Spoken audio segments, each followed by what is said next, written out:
Zhao high ने भौहें सिकोड़ते हुए जवाब दिया, कैप्टन, मैं एक पीड़ित हूँ। हमारे 90 एस्कॉर्ट गार्ड मारे गए और वे भाड़े के सैनिक भाग गए। आप ये कैसे कह सकते हैं कि मैंने प्रतिशोध में उन्हें मार डाला? भारी बख्तरबंद आदमी ने ठंडी खर्राटे लेते हुए कहा, अपनी सांस बर्बाद मत करो, कुछ लोगों ने पहले ही देख लिया है कि भाड़े के सैनिक मारे गए हैं।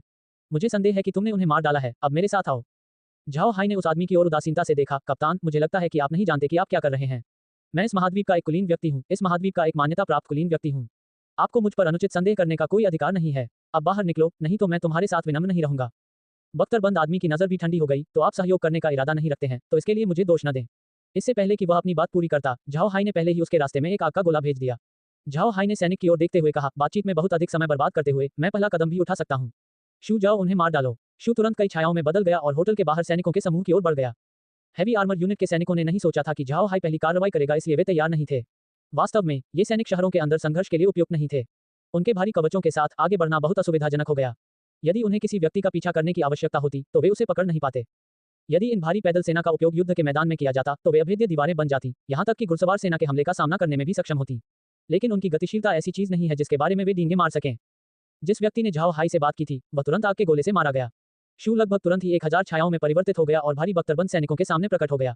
सैनिक बचना चाहते थे लेकिन उनका कवच उनकी गतिविधियों में बाधा बन गया, इससे शू की हत्या करना बहुत आसान हो गया। ये संभव हो सकता है कि शहर के स्वामी को पता था कि यहाँ लड़ाई होगी, क्योंकि उसने आसपास के कुछ ब्लॉकों पर मार्शल लॉ लागू कर दिया था, जिससे निवासियों को अपने घरों के अंदर रहना पड़ा ताकि कोई भी लड़ाई नहीं देख सके। झाओ हाई ने शू को सैनिकों से निपटने दिया जबकि शू ने होटल में लोगों को निशाना बनाया। कल वे झाओ हाई से निपटना चाहते थे, इसलिए स्वाभाविक रूप से होटल के अंदर किसी को भी नहीं बख्शा गया। होटल में जो अन्य लोग थे वे भाड़े के सैनिक थे और अपने ऑपरेशन की विफलता के बाद वे वापस चले गए। इसलिए स्टोर में परिचारकों और होटल के मालिक के अलावा कोई अन्य मेहमान नहीं था जिन्होंने भागने की कोशिश की। जब शॉन बॉस को खत्म करने में कामयाब हो गया तो शू का भी भारी पैदल सेना से काम खत्म हो गया। झाओ हाई ने तुरंत अपना हाथ लहराया और सभी सैनिकों को मरे हुए में बदल दिया। तब उसने शॉन को गाड़ी तैयार करने को कहा ताकि वे शहर से तेजी से बाहर निकल सकें। पूरी घटना रुएन ने देखी। वह हजारों या उससे अधिक भारी पैदल सेना के साथ साथ होटल के अंदर मौजूद अन्य लोगों से डरती थी। लेकिन इन 1000 लोगों को वास्तव में झाओ हाई ने मार डाला था। उसे जो झटका लगा वह बहुत बड़ा था। शहर बहुत छोटा था, इसलिए वे जल्दी से बाहर निकलने में कामयाब रहे। सबसे पहले बाहर आने वालों में झाओ हाई का काफिला था, उसके बाद एक ही गाड़ी थी जो रुएन की थी और जिल द्वारा संचालित थी। झाओ हाई ने उनसे कुछ नहीं कहा। इसके बजाय वह शू की ओर मुड़ा और कहा, शू, चून की रुएन को अब कार्सन सिटी जाने की जरूरत नहीं है, दिशा बदलो और सीधे स्काई वाटर सिटी की ओर जाओ। शू ने अनुपालन किया और एक मोड़ ले लिया। कार्सन सिटी लायनहॉर्ट का खेल का मैदान था। अगर झाओ हाई का समूह कार्सन सिटी जाता है तो वे निस्संदेह शेर की मांद में प्रवेश करेंगे। झाओ हाई संभवतः इसकी अनुमति नहीं दे सकते थे।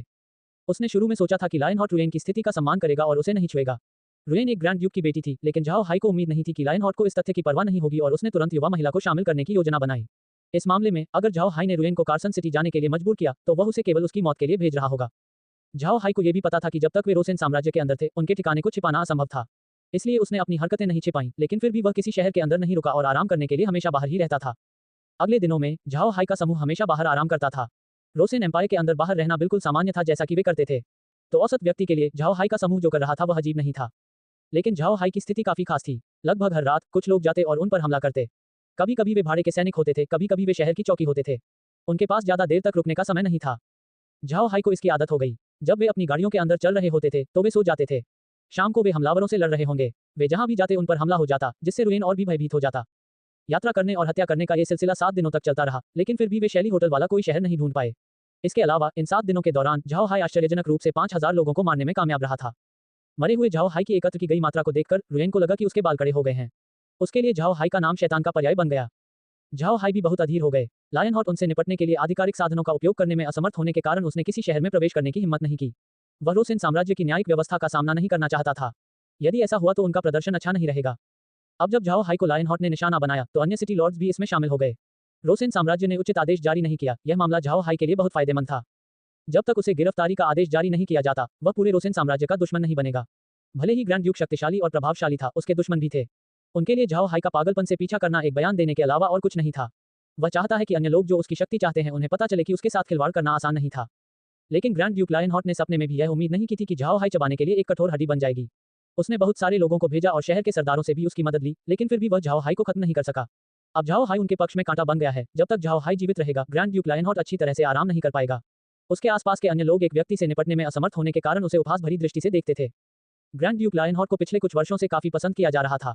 इससे वह अहंकारी बन गया, अक्खड़ होकर घूमने लगा और बहुत से लोगों को ठेस पहुंचाने लगा। ये लोग उस दिन का इंतजार कर रहे थे जब ग्रैंड ड्यूक खुद को मूर्ख बनाएगा। ग्रैंड ड्यूक के पास एक और मामूली समस्या भी थी, जो रोसेन साम्राज्य का सम्राट था। सम्राट के राज्याभिषेक से पहले भी वह और सम्राट अच्छे दोस्त थे। इसके अलावा सम्राट को ताज पहनाए जाने का लायनहॉर्ट से बहुत संबंध था। उनकी सहायता के बिना सम्राट का राज्याभिषेक संभवतः सुचारू रूप से नहीं हो सकता था। इस वजह से सम्राट के सिंहासन पर बैठने के बाद उसने लायनहॉर्ट को अपना अत्यधिक समर्थन और विश्वास दिया, जिससे उसे राजकोष के प्रथम स्वामी का आकर्षक पद मिला। इस समर्थन के कारण जैसे जैसे समय बीतता गया, लायनहॉर्ट अधिक से अधिक अहंकारी और दबंग होता गया। यहीं पर लायनहॉर्ट कुछ भूल गया था। वह भूल गया कि वह केवल एक अधिकारी था, जबकि सम्राट राष्ट्र का एकमात्र स्वामी था। इससे कोई फर्क नहीं पड़ता कि उसने सम्राट को उसके सिंहासन पर चढ़ने में मदद की थी, उसका सबसे अच्छा दोस्त था, उससे अच्छी बातें कहता था, लेकिन अगर लायनहॉर्ट ताज की स्थिति को खतरे में डालना शुरू कर देता है, तो सम्राट विनम्र नहीं होगा। इस बार जब लायनहॉर्ट झाओ हाई के पीछे जा रहा था, तो उसने केवल एक संदेश जारी किया, लेकिन बहुत सारे शहर के स्वामी थे जिन्होंने उत्तर दिया। इससे पता चलता है कि उनका कितना प्रभाव था, और उसका प्रभाव जितना अधिक था, सम्राट उससे उतना ही अधिक असंतुष्ट था। लायनहॉर्ट को यह बात समझ में नहीं आई, क्योंकि वह झाओ हाई से निपटने में पूरी तरह लीन था। हालांकि ग्रैंड ड्यूक के दुश्मन इस अवसर को जाने नहीं देंगे। ये लोग समय समय पर लायनहॉर्ट की गतिविधियों की रिपोर्ट सम्राट को देते रहते थे, साथ ही उनके रवैये के बारे में भी बताया। हालांकि इन बिंदुओं ने अंततः सम्राट को आश्वस्त कर दिया, वह पीछे हट गया और लायनहॉर्ट को फटकार नहीं लगाई। लेकिन इन लोगों को पहले से ही पता था कि सम्राट की नजर अब लायनहॉर्ट पर है। झाओ हाई को स्वाभाविक रूप से इनके बारे में पता नहीं था। वह भी लायनहॉर्ट के रोज रोज के हमलों से बहुत परेशान था। इन दिनों हमले और भी भयंकर हो गए थे। इसने झाओ हाई को बहुत कठिन समय दिया, क्योंकि उसके लिए रोसेन साम्राज्य के अंदर सैकड़ों हजारों मरे हुए लोगों को रिहा करना असंभव था। यदि उसने वास्तव में ऐसा किया, तो इससे रोसेन साम्राज्य को उसका पीछा करने का आदेश जारी करना पड़ेगा। झाओ हाई आज रात बाहर आराम कर रहा था और लायनहॉर्ट के हमले का इंतजार कर रहा था। वह अपने तंबू के बाहर बैठा और मेमने और मटन का सूप खाया। चूंकि अभी सर्दी थी, इसलिए ऐसा खाना सबसे अच्छा था। ये स्वादिष्ट, गर्म और भूख मिटाने वाला था। इस समय झाओ हाई ने शुन की ओर रुख किया और कहा, शुन, रुयेन के पास जाओ और उसे यहाँ आमंत्रित करो। उससे कहो कि मुझे उससे एक विषय पर चर्चा करनी है। शुन ने आज्ञा का पालन किया और रुयेन के तंबू की ओर चला गया। इन दिनों रुयेन का व्यवहार बेहद खराब था। जब वे हर रात जाते हैं और आराम करते हैं, तो उनका समूह हमेशा उनके तंबू के अंदर रहता था और केवल सुबह के समय ही बाहर आता था, जिससे झाओ हाई अपना चेहरा देखने में असमर्थ हो जाती थी। लेकिन झाओ हाई ने इसकी परवाह नहीं की। रुयेन का इस तरह अभिनय करना बेहतर था। वह चिंतामुक्त था और उसे रुयेन से बातचीत करना भी पसंद नहीं था। कुछ ही देर में रुयेन के समूह को शुन का पीछा करते हुए झाओ हाई की ओर जाते देखा गया। झाओ हाई के सामने अलाव जल रहा था, लेकिन चूंकि सर्दी का मौसम था और वे बाहर थे, इसलिए गर्मी महसूस नहीं हुई। झाओ हाई ने रुयेन की ओर देखा और शांति से कहा, युवा महिला, हम कल रिवर लॉ सिटी से गुजरेंगे। ये शहर रोसेन साम्राज्य का एक बड़े आकार का शहर है, इसलिए वहाँ एक शैली होटल होना चाहिए। हम रिवर लॉ सिटी के अंदर कुछ दिनों के लिए आराम करेंगे, जबकि हम ग्रैंड ड्यूक इवान को एक पत्र भेजेंगे और उनके उत्तर की प्रतीक्षा करेंगे। क्या युवती को कोई आपत्ति है? रुयेन ने अपना सिर हिलाया और उत्तर दिया, मुझे नहीं पता, मैं हर निर्णय श्रीमान पर छोड़ दूंगी। अगर और कुछ नहीं है तो रुयेन वापस चला जाएगा। झाओ हाई ने सिर हिलाया, फिर रुयेन जिल और नौकरानियों को उनके तंबू में वापस ले गया।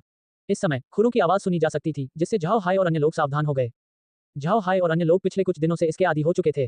वे इसे भी अजीब मानते अगर रात में कोई उन पर हमला नहीं करता। इसलिए जब उन्होंने खुरों की आवाज सुनी, तो झाओ हाई ने स्थिति का निरीक्षण करने के लिए तुरंत मॉनिटर खोला। कुछ ही देर में घुड़सवार सेना की एक टीम मॉनिटर पर दिखाई दी। समूह में लगभग 500 लोग थे, लेकिन घुड़सवार सेना भारी हथियारों से लैस नहीं थी। उनके पास धनुष और तीर के साथ साथ भाले और तलवारें भी थीं। वे केवल चमड़े का कवच पहने हुए हल्की घुड़सवार सेना की तरह दिखते हैं, लेकिन इस समूह की काठियों पर कई लोगों के सिर थे। इस छवि ने झाओ हाई को भ्रमित कर दिया। सिरों की हालत देखकर ऐसा लग रहा था कि इनकी हत्या अभी कुछ समय पहले ही की गई है। क्या हो रहा है? थोड़ी देर के बाद घुड़सवार सेना झाओ हाई के शिविर में पहुंची। हैरानी की बात यह है कि उन्होंने झाओ हाई पर हमला नहीं किया, बल्कि वे रुक गए और अपने घोड़ों से उतर गए। एक उतरी हुई घुड़सवार सेना अच्छे अर्थ का संदेश थी। चूंकि लोग जानते थे कि घुड़सवार सैनिकों की मुख्य हमला करने की क्षमता तब होती है जब वे अपने घुड़सवारों के पीछे होते हैं, इसलिए घुड़सवार सेना के उतरने का मतलब है कि उनका हमला करने का कोई इरादा नहीं है। झाओ हाई घुड़सवार सेना को देखकर भ्रमित हो गया। उसे नहीं पता था कि इस समूह के इरादे क्या थे। इसी समय एक घुड़सवार ने कुछ कदम आगे बढ़कर कहा, क्या सामने वाला आदमी मिस्टर वेल्स है? झाओ हाई ने सिर हिलाया, यह मैं हूं। और आप कर रहे हैं? उस आदमी ने तुरंत उत्तर दिया, ये शैली परिवार से है। मैं लाइट कैवेलरी कैप्टन हूं, श्रीमान को एस्कॉर्ट करने के लिए जिम्मेदार हो सकता हूं। पिछले कुछ दिनों में मिस्टर पर हमला हुआ था, लेकिन चूंकि मिस्टर ने अचानक अपना रुख बदल लिया था, इसलिए परिवार ने प्रतिक्रिया देने में देर कर दी थी। कृपया मुझे माफ कर दें। झाओ हाई आश्चर्यचकित था। उसने नहीं सोचा था कि शैली परिवार उसकी रक्षा करेगा। उन्होंने तुरंत जवाब दिया, मैं हिम्मत नहीं करूंगा। तो ये शैली परिवार के मित्र साबित हुए, कृपया बैठ जाए।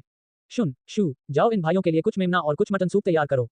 शॉन और शू ने इसका पालन किया और तुरंत आपूर्ति गाड़ी से कई बर्तन निकाले और माइट और उनकी टीम के लिए कुछ भोजन तैयार किया। ये देखकर कि झाओ हाई ने उन्हें अपने शिविर में प्रवेश करने की अनुमति दे दी, शायद निश्चिंत हो गए। फिर उन्होंने तुरंत अपने अधीनस्थों से शिविर के बाहर कई तंबू बनवाए और काठी से सिर हटा दिए। झाओ हाई को बिना पूछे ही पता चल गया था कि ये सिर उन लोगों के थे जिन्होंने उस पर हमला किया होगा, लेकिन इस घुड़सवार समूह द्वारा मारे गए थे। झाओ हाई ने माइट को अलाव के पास बैठने के लिए कहा। उसने माइट की ओर देखा और कहा, भाई माइट, आपने कहा था कि शैली परिवार ने आपको मेरी रक्षा करने का आदेश दिया था, ऐसा क्यों है? मेरे पास परिवार के साथ व्यापार करने के लिए कुछ दूध वाली वाइन हो सकती है, लेकिन मुझे नहीं लगता कि हमारा रिश्ता बहुत गहरा हो गया है। झाओ हाई को पता था कि सैनिकों से बात करते समय गोल गोल घूमने का कोई मतलब नहीं है, इसलिए वह सीधे मुद्दे पर आ गए। निश्चित रूप से, मैंने तुरंत उत्तर दिया, श्रीमान बहुत विनम्र हैं। हालांकि मिस्टर का परिवार के साथ केवल कुछ दूध वाइन का व्यापार था, उन्होंने पहले भी हमारी बहुत मदद की है। मिस्टर ने एक बार 100 बैटल्स फोर्ट्रेस में होटल को बचाया था, जिससे ग्रैंड ड्यूक को मिस्टर के पीछे जाना पड़ा। परिवार को इस घटना के लिए जिम्मेदार महसूस हुआ, इसलिए हम मिस्टर को एस्कॉर्ट करने के लिए किसी को भेजना चाहते थे। लेकिन हमारे परिवार को ग्रैंड ड्यूक लायनहॉर्ट द्वारा इतने लंबे समय तक दबाया गया था, इसलिए मैं केवल आज ही पहुंच सका। माइट को सुनने पर झाओ हाई को पता चला कि वह अपने हाल के कार्यों से शैली परिवार तक पहुंचने में कामयाब रहा, जिससे परिवार ने उसे सुरक्षा के लिए कुछ गार्ड भेजे। यह एक अच्छी शुरुआत थी। झाओ हाई ने मुस्कुराते हुए कहा, यह कुछ भी नहीं है। हम भागीदार हैं और मैं उस समय वहां मौजूद था और उन लोगों ने मुझे एक बहाने के रूप में लिया, इसलिए मैं स्वाभाविक रूप से इसे नजरअंदाज नहीं कर सका। मैंने ऐसा परिवार की मदद के लिए नहीं बल्कि अपनी प्रतिष्ठा बचाने के लिए किया। शायद हंसे और बोले, श्रीमान ये कहते हैं, लेकिन सदन जिम्मेदार महसूस करने के अलावा कुछ नहीं कर सका। किसी भी मामले में यह मामला हमारी वजह से था, इसलिए परिवार ने हमें मिस्टर और उनके समूह को एस्कॉर्ट करने के लिए भेजा। मुझे श्रीमान को कुछ बताना चाहिए, ये जल्द ही बीत जाएगा। झाओ हाई ने मई को घूर कर देखा और कहा, क्यों? क्या परिवार ने पहले से ही जवाबी हमले की तैयारी कर ली थी? शायद झाओ हाई से सच्चाई नहीं छुपी। गंभीर स्वर में उन्होंने कहा, शैली परिवार को कोई भी दबा नहीं सकता और इसकी कीमत नहीं चुका सकता। ये परिवार एक व्यापारिक परिवार है और आमतौर पर रईसों के साथ काम नहीं करता है। परिवार का ध्यान मुख्य रूप से पैसा कमाने पर है, लेकिन लायनहॉर्ट इस बार बहुत ज्यादा व्यस्त हो गया था। परिवार अब और पीछे नहीं रह सकता था। झाओ हाई ने सिर हिलाया। शैली परिवार महाद्वीप के शीर्ष व्यापारिक परिवारों में से एक था। हालांकि वे मां की परिवार की तरह दबंग नहीं थे, फिर भी वे उन लोगों के प्रति विनम्र नहीं होते थे जो उन्हें ठेस पहुंचाते थे। शायद झाओ हाई की ओर देखा। परिवार के सदस्य श्रीमान को बहुत आदर की दृष्टि से देखते हैं। पिछले कुछ दिनों से लायनहॉर्ट मिस्टर से निपटने की कोशिश कर रहा था, लेकिन आप बार बार उसे टालने में कामयाब रहे थे। इस उपलब्धि ने हमारी प्रशंसा को आकर्षित किया। झाओ हाई ने मंद मंद मुस्कुराते हुए कहा, अगर मेरे पास ऐसा कौशल नहीं है तो मैं शैली परिवार के साथ सहयोग करने की हिम्मत नहीं करूंगा। इसके अलावा अगर मुझ में ऐसी क्षमता नहीं है तो मैं ऐसे गंदे पानी में नहीं उतरूंगा। शायद झाओ हाई के आत्मविश्वास को महसूस किया और इतना खुश हुआ कि वह हंसने के अलावा कुछ नहीं कर सका। उन्होंने झाओ हाई को देखकर मुस्कुराते हुए कहा, मिस्टर वास्तव में एक स्पष्टवादी व्यक्ति हैं। हा, मुझे वास्तव में मिस्टर जैसे लोगों से दोस्ती करना पसंद है। झाओ हाई ने भी हंसते हुए कहा, मुझे भी आप जैसे सरल और सीधे लोगों से दोस्ती करना पसंद है। रईसों से दोस्ती करना बहुत थका देने वाला होता है। हा। इस समय शू ने पहले ही मटन सूप तैयार कर लिया था। ये मटन आयरन माउंटेन फोर्ट से बनाया गया था। बस गर्म पानी डालें और थोड़ी देर प्रतीक्षा करें, फिर आप इसे खा सकते हैं। हालांकि इसका स्वाद ताजे मटन जितना अच्छा नहीं था, लेकिन इस तरह के मौसम में ये काफी स्वादिष्ट था। खाने के बाद मैं आराम करने के लिए वापस चला गया, लेकिन रात के पहरेदार के रूप में 50 लोगों को छोड़ने से पहले नहीं। वे इस बार झाओ हाई की सुरक्षा के लिए आए थे, इसलिए जाहिर है कि वे झाओ हाई के आदमियों से रात भर निगरानी नहीं करवा सकते थे। माइट के लोगों द्वारा रात भर निगरानी करने के कारण झाओ हाई का समूह स्वाभाविक रूप से अत्यधिक आराम से सोया। सुबह का नाश्ता करने के बाद झाओ हाई और अन्य लोग माइट की सुरक्षा में रिवरलॉसिटी की ओर दौड़े। झाओ हाई को पता था कि माइट को पहले से ही उनके ठिकाने के बारे में पता था और वह किसी भी समय उन्हें पकड़ सकता था। उन्होंने बस ऐसा नहीं किया क्योंकि वे झाओ हाई की ताकत देखना चाहते थे और यह निर्धारित करना चाहते थे कि क्या झाओ हाई परिवार का समर्थन पाने के लिए पर्याप्त योग्य था। शैली परिवार के लोग जानते थे कि झाओ हाई की रक्षा करने का मतलब है कि वे उसके साथ अपने सहयोग को आगे बढ़ाने के इच्छुक थे। शैली जैसे बड़े परिवार के लिए जिन लोगों के साथ वे संबंध बनाते हैं, उन्हें पर्याप्त रूप से सक्षम होना चाहिए, अन्यथा वे परिवार की स्थिति से मेल नहीं खा पाएंगे। पिछले कुछ दिनों को देखने के बाद शैली परिवार ने समझा कि झाओ हाई में उनके साथ सहयोग करने की पर्याप्त क्षमता है।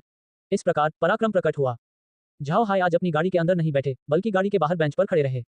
माइक घोड़े पर उसके ठीक बगल में था। झाओ हाई ने रुएन की गाड़ी को देखा और माइक से कहा, हम स्वस्थ होने के साथ साथ युवती की समस्या को हल करने के लिए कुछ दिनों के लिए रिवरलॉसिटी में रहेंगे। उसके सभी एस्कॉर्ट गार्ड मर चुके हैं, इसलिए वह अब कार्सन सिटी में अध्ययन करने नहीं जा सकती। इसलिए मैं ग्रैंड ड्यूक इवान को एक पत्र भेज रहा हूं और उनसे रुएन को यहां लाने के लिए लोगों को भेजने के लिए कह रहा हूं। जब मुझे ग्रैंड ड्यूक का जवाब मिलेगा तो मैं रिवर लॉ छोड़ दूंगा और स्काई वाटर सिटी चला जाऊंगा। जब वह समय आएगा तो मुझे रुएन की सुरक्षा को लेकर आपको परेशान करना होगा। शायद मुस्कुराते हुए कहा, बेशक, जब तक वे शैली होटल के अंदर मेहमान हैं, हम निश्चित रूप से उनकी सुरक्षा की गारंटी देंगे। यह उल्लेख करने की आवश्यकता नहीं है कि सिटी लॉर्ड का हमारे शैली परिवार से संबंध है, इसलिए युवा महिला रुएन की सुरक्षा कोई समस्या नहीं है। झाओ हाई ने सिर हिलाया, यह अच्छा है। तो आप कह रहे हैं कि रिवर लॉ शहर शैली फैमिली के अधिकार क्षेत्र में है, तो फिर हमें वहां सुरक्षित रहना चाहिए ना? शायद मुस्कुराया, हालांकि यह हमारा डोमेन नहीं हो सकता। रिवर लॉ शहर को हमारा घर माना जा सकता है। वहां कोई भी हमें छू नहीं सकता था। भले ही रोसेन साम्राज्य के सम्राट हमसे निपटना चाहें, हमारे पास पीछे हटने के कई रास्ते होंगे। झाओ हाई ने सिर हिलाया और कहा, अच्छा, आपके शब्दों से मुझे राहत महसूस हुई। ठीक है, अगर मैं स्काई वाटर सिटी की ओर जाना चाहता तो वहां पहुंचने का सबसे आसान तरीका क्या होगा? शायद मंद मंद मुस्कुराया, ये नाव की सवारी होगी। रिवर लॉ सिटी लॉ नदी के बिल्कुल निकट है और नदी स्काई वाटर सिटी तक फैली हुई है, इसलिए आप इस जलाशय के माध्यम से वहां जा सकते हैं। इस प्रकार यदि आप स्काई वाटर सिटी तक जल्दी यात्रा करना चाहते हैं तो नाव से यात्रा करना सबसे सुविधाजनक तरीका होगा। झाओ हाई ने सिर हिलाया, अच्छा, फिर हम लॉ नदी से गुजरने वाली नाव का इंतजार करेंगे। ठीक है, जब मैं स्काई वाटर सिटी की ओर गया तो आपको अब मेरी रक्षा करने की आवश्यकता नहीं है। साथ ही आप स्काई वाटर सिटी के बारे में कितना जानते हैं? शायद मुस्कुराया, बहुत ज्यादा नहीं। आपको पता होना चाहिए कि शैली फैमिली का मुख्यालय साम्राज्य के अंदर नहीं है, लेकिन कबीला यहां आने की योजना बना रहा था। हालांकि साम्राज्य बहुत पसंद नहीं है, लेकिन उनके पास एक चीज सही है, जो कि महाद्वीप के मृत केंद्र में होना था। यह न केवल महाद्वीप के केंद्र में स्थित था, बल्कि इसके जलमार्ग व्यापार के लिए भी बहुत उपयुक्त थे। इसलिए परिवार हमेशा मुख्यालय को रोसेन साम्राज्य में स्थानांतरित करना चाहता था, और स्काई वाटर सिटी वह शहर था जो हमारे लिए सबसे अधिक चिंता का विषय था। यह एक प्राकृतिक बंदरगाह है जो बड़े आकार के जहाजों को खड़ा करने में सक्षम है, और वहां से आप सीधे दक्षिण की ओर ओशन वेव्स डायनेस्टी की ओर जा सकते हैं। उत्तर की ओर आप बीसमैन प्रेयरी तक पहुंचने में सक्षम होंगे। कोई कह सकता है कि यह शहर रोसेन साम्राज्य का समुद्री यातायात का केंद्र है, लेकिन शहर केल्सी परिवार के शासन के अधीन था और केल्सी परिवार साम्राज्य के सबसे पुराने रईसों में से एक है। उनके पास बहुत ताकत है और स्काई वाटर सिटी परिवार का धन भंडार है। इसे कोई और छू नहीं सकता था, इसलिए वहां हमारी सेनाएं छोटी ही हो सकती हैं। अन्य भी वही थे, यहां तक कि रेडियंट चर्च जो महाद्वीप में हर जगह है, वहां बहुत अलोकप्रिय था। झाओ हाई ने सिर हिलाया, उन्होंने कुछ नहीं कहा, और इससे भी महत्वपूर्ण बात यह है कि वह ये नहीं बता सके कि केल्सी परिवार मूल रूप से डार्क मैजिस की लीग थी। ऐसे कबीले के लिए रेडियंट चर्च को अपने क्षेत्र में पैर जमाने की अनुमति देना पागलपन होगा। शायद झाओ हाई की ओर मुड़ा और बोला, श्रीमान क्यों पूछ रहे थे? क्या मिस्टर केल्सी परिवार के साथ व्यापार करना चाहते हैं? वह परिवार हमेशा कम महत्वपूर्ण रहा है। महाद्वीप में केवल कुछ ही लोग उनके साथ सहयोग करने में कामयाब रहे थे। मुझे डर है कि उस परिवार के साथ व्यापार करना आसान नहीं होगा। झाओ हाई ने मुस्कुराते हुए कहा, मैं बस ये कह रहा हूँ। आपको पता होना चाहिए कि मेरा प्रेरी के अंदर एक व्यवसाय है और स्काई वाटर सिटी के पास एक बंदरगाह है जिसका उपयोग सीधे प्रेरी की ओर जाने के लिए किया जा सकता है। और टैक्स भी ज्यादा नहीं था, इसलिए मैंने उस शहर में जाकर व्यापार करने का फैसला किया। इसके अलावा मैंने ये भी सुना है कि संपूर्ण स्काई वाटर सिटी का नियंत्रण केल्सी परिवार द्वारा किया जाता है। तो अगर मैं वहां जाऊंगा तो ग्रैंड ड्यूक लायनहॉर्ट मुझे कैसे छू पाएगा? शायद सिर हिलाया, वह बिल्कुल हिम्मत नहीं करेगा। स्काई वाटर सिटी के अंदर हर कोई केल्सी परिवार को रिपोर्ट करता है। जब तक आप वहां बसते हैं, भले ही रोसेन साम्राज्य का सम्राट आपको पकड़ना चाहता हो, फिर भी उसे केल्सी परिवार से होकर गुजरना होगा। ठीक इसी वजह से केल्सी परिवार की सुरक्षा के लिए बहुत सारे व्यापारी स्काई वाटर सिटी में एकत्र हुए। झाओ हाई को उम्मीद नहीं थी कि केल्सी परिवार का स्काई वाटर सिटी पर इतना नियंत्रण होगा, लेकिन ये झाओ हाई के लिए बेहतर था। इस तरह के नियंत्रण से कोई भी उसके साथ खिलवाड़ नहीं कर पाएगा। समूह ने जल्दबाजी नहीं की, लेकिन जब सड़क पर लोग उन्हें देखते तो वे तुरंत रास्ता छोड़ देते। घुड़सवार सेना ने शैली परिवार का पारिवारिक झंडा लटका दिया था। इस समय यदि कोई उन पर हमला करने का साहस करता है तो वे परिवार को अपमानित करेंगे। महाद्वीप में ऐसे बहुत से लोग नहीं थे जिनमें ऐसी हिम्मत हो। यदि शैली परिवार ने वास्तव में इसमें अपना कदम रखा तो रोसेन साम्राज्य के सम्राट को भी अस्थायी रूप से व्यवहार करने की आवश्यकता होगी। केवल ग्रैंड ड्यूक लायनहॉर्ट जैसा व्यक्ति जो स्वर्ग और पृथ्वी की विशालता के बारे में नहीं जानता था, शैली परिवार जैसे किसी व्यक्ति को अपमानित करेगा। हालांकि अगर आपको किसी व्यापारी परिवार का जिक्र करना हो तो लोगों के दिमाग में आने वाली पहली चीज माकी परिवार होगी। ऐसा इसलिए था क्योंकि माकी परिवार बहुत दबंग था और इस तरह उसने महाद्वीप के लोगों पर बहुत गहरी छाप छोड़ी थी। हालांकि अगर कोई वास्तव में महाद्वीप की पेचीदगियों को समझता है तो शैली फैमिली भी एक पावर हाउस थी जिसे नाराज नहीं किया जा सकता था। उनके परिवार का पूरे महाद्वीप में होटल खोलने में सक्षम होना उनकी ताकत का प्रमाण है। होटल उद्योग एक बहुत ही लाभदायक व्यवसाय था, लेकिन इतने वर्षों तक शैली परिवार हमेशा होटल श्रृंखला व्यवसाय का शिखर रहा था। क्या ये तथ्य उनकी क्षमताओं को समझाने के लिए पर्याप्त नहीं था? महाद्वीप में ऐसी अफवाहें भी थी कि सर्वशक्तिमान माकी परिवार ने एक बार होटल व्यवसाय में हाथ डालने की कोशिश की थी, जिससे शैली परिवार के साथ उनका टकराव हो गया था। लेकिन अंत में माकी परिवार शैली परिवार की स्थिति को हिला नहीं सका। ये परिवार की ताकत को समझाने के लिए काफी होना चाहिए। वर्तमान में झाओ हाई एक छोटी मकड़ी की तरह था जो धीरे धीरे अपना वेब नेटवर्क बुन रहा था, और जब उसका काम पूरा हो जाएगा तो उसके पास बुडा कबीले को पुनर्जीवित करने की ताकत होगी। जाहिर है, शैली परिवार इस नेटवर्क का एक अनिवार्य हिस्सा है। ऐसे मजबूत सहयोगी के साथ झाओ हाई का नेटवर्क अधिक मजबूत होगा और उड़ा दिए जाने के प्रति अधिक प्रतिरोधी होगा। दोपहर होने तक काफिला बिना रुके रिवर लॉ सिटी देख सकता था, लेकिन अभी भी जाने का रास्ता बाकी था। हालांकि वे शहर की छाया देख सकते थे, फिर भी उन्हें वहां पहुंचने में 2 घंटे की यात्रा करनी होगी। झाओ हाई और अन्य लोगों ने बस अपनी गाड़ी के अंदर ही खाना खाया और रुके नहीं। और माइक जो उनकी गाड़ी के पास था उसने बस कुछ सूखा राशन खाया और बिना रुके चलता रहा। ये दोपहर का समय था जब झाओ हाई का काफिला रिवर लॉ सिटी पहुंचा। रिवर लॉ सिटी न केवल लॉ नदी के ठीक बगल में था, बल्कि इसकी खाई के लिए इस्तेमाल किया जाने वाला पानी सीधे नदी से ही आता था। उन्होंने नदी से पानी के एक छोटे से हिस्से को कृत्रिम रूप से पुनर्निर्देशित किया, जिससे पानी के गुजरने के लिए एक शाखा मार्ग प्रभावी ढंग से बन गया। इस वजह से सामान्य शहर के द्वारों के अलावा 2 जल द्वार भी थे जो मध्यम और छोटे आकार के जहाजों को शहर में आने की अनुमति देते थे। रिवर लॉ सिटी बहुत बड़ा था। यह इतना बड़ा शहर था कि 10 लाख निवासियों का भरण पोषण कर सकता था। उस युग में जहां ऊंची इमारतें असामान्य थीं, आप कल्पना कर सकते हैं कि ऐसा शहर कितना विशाल था। झाओ हाई के समूह ने इसके पश्चिमी द्वार से शहर में प्रवेश किया। एक बार प्रवेश करने के बाद झाओ हाई को इस शहर की खासियत महसूस हो सकती थी। सबसे पहले वहां बहुत सारे लोग घूम रहे थे जो अक्सू साम्राज्य के अन्य बड़े आकार के शहरों की तुलना में अधिक थे। शहर की सड़कें लोगों से बेहद घनी थीं। अगर ये लोग अलग अलग कपड़े नहीं पहनते तो झाओ हाई को लगता कि वह वापस चीन लौट आए हैं। सौभाग्य से उनके लिए रास्ता खोलने के लिए बहुत सारे अनुरक्षक मौजूद थे। पैदल यात्रियों ने अपनी गाड़ियों को देखकर तुरंत रास्ता बना लिया। कुछ ही देर में समूह रिवर लॉ सिटी के शैली होटल के सामने वाले दरवाजे पर पहुंच गया। यह शाखा अन्य शाखाओं से काफी भिन्न थी। होटल बहुत ऊंचा था। झाओ हाई इमारत में 1 दर्जन से अधिक मंजिलें गिन सकता था। कंक्रीट के बिना इतनी ऊंची संरचना बनाना बहुत मुश्किल था। जैसे ही वे होटल पहुंचे, अंदर उपस्थित लोगों ने तुरंत उनका स्वागत किया। परिचारक पराक्रम को जानते थे, इसलिए उन्होंने तुरंत पीछे के आंगन की ओर पर्वतों की देखभाल का कार्यभार संभाल लिया। झाओ हाई की गाड़ी के साथ भी ऐसा ही था। झाओ हाई को इसके बारे में चिंता करने की जरूरत नहीं थी क्योंकि कोई था जो आया और उनकी गाड़ी की देखभाल की। जब समूह ने होटल में प्रवेश किया तो होटल का प्रबंधक उनका स्वागत करने आया। मैनेजर को अमारे कहा जाता था। उसका कद बहुत लंबा और बड़ा था। यदि वह रेशम से बने व्यावसायिक कपड़े नहीं पहनता तो झाओ हाई ने उसे योद्धा समझ लिया होता। प्रबंधक ने झाओ हाई को कोई बकवास नहीं कहा और तुरंत उनके आवास की व्यवस्था की। मैनेजर ने उन्हें होटल में सबसे अच्छे स्वीट दिए और झाओ हाई और अन्य लोगों को आराम करने दिया। झाओ हाई को आश्चर्य इस बात से हुआ कि होटल के अंदर एक लिफ्ट थी जो देखने में ऐसी लगती थी जैसे वह बिजली से चलती हो, लेकिन करीब से निरीक्षण करने पर यह वास्तव में जादू से संचालित था। झाओ हाई ही आश्चर्यचकित नहीं था, लौरा भी काफी हैरान थी। किसी को पता होना चाहिए कि ऐसे लिफ्ट द्वारा उपयोग की जाने वाली ऊर्जा मुफ्त नहीं थी। कोई ऐसे उपकरण की रखरखाव लागत की कल्पना कर सकता है। शैली होटल के अलावा कोई अन्य स्थान ऐसी चीज स्थापित करने का साहस नहीं करेगा। रिवर लॉ सिटी के शैली होटल और अन्य स्थानों के बीच सबसे बड़ा अंतर यह था कि यहाँ बहुत सारे मेहमान आते थे, इसलिए व्यवसाय बहुत तेजी से बढ़ रहा था। यहाँ अच्छे कपड़े पहनने वाले कुलीन लोग जो रेशम के कपड़े पहनते थे असामान्य नहीं थे। समान स्तर के गुणवत्ता वाले कपड़े पहनने वाले व्यापारी भी मौजूद थे जो होटल की उत्कृष्टता को और भी दर्शाते थे। जब दूसरे मेहमान ने झाओ हाई को देखा तो उन्हें ज्यादा परवाह नहीं हुई। झाओ हाई माइक के साथ चल रहा था, इसलिए उन्हें लगा कि वह शैली परिवार से कोई है। होटल में बसने के बाद झाओ हाई ने तुरंत इवान को एक पत्र भेजने के लिए एक रकबाज जारी किया। उसने पहले बाज न भेजने का कारण यह था कि वह नहीं जानता था कि वे लंबे समय तक एक ही स्थान पर रह सकेंगे या नहीं। लेकिन अब जब वे रिवर लॉ सिटी के अंदर थे तो वह अब अपना पत्र भेजने में सक्षम था, जिसमें इवान को रुइन को लाने के लिए कहा गया था। झाओ हाई ने शून को बाज की सवारी नहीं कराई। पिछली बार इसका उपयोग केवल बाज की क्षमताओं का परीक्षण करने के लिए किया गया था। इस बार ऐसी विधि अनावश्यक थी। इसके अलावा इस समय सर्दी थी, इसलिए बास की गति और अक्षांश के साथ सवार को ठंड लग जाएगी। उसी रात इवान का उत्तर तुरंत आ गया। इवान के पास रुएन को रिवर लॉ सिटी के अंदर रहने की सुविधा नहीं थी, लेकिन उसने झाओ हाई से उसे स्काई वाटर सिटी ले जाने का अनुरोध किया, जहां वह रुएन को लेने के लिए एक जहाज भेजेगा। इससे झाओ हाई को आश्चर्य हुआ, लेकिन जब ये ख्याल आया कि रुएन यात्रा के लिए अच्छा साथी नहीं है, तो झाओ हाई को तुरंत सिरदर्द महसूस हुआ। रुएन ने पहले उसे एक्सा डोमेन में परेशानी दी थी। अब जब उसके साथ व्यवहार किया गया, तो वह बहुत ही अभद्र व्यवहार कर रही थी, जिससे झाओ हाई को अंदर ही अंदर संदेह होने लगा।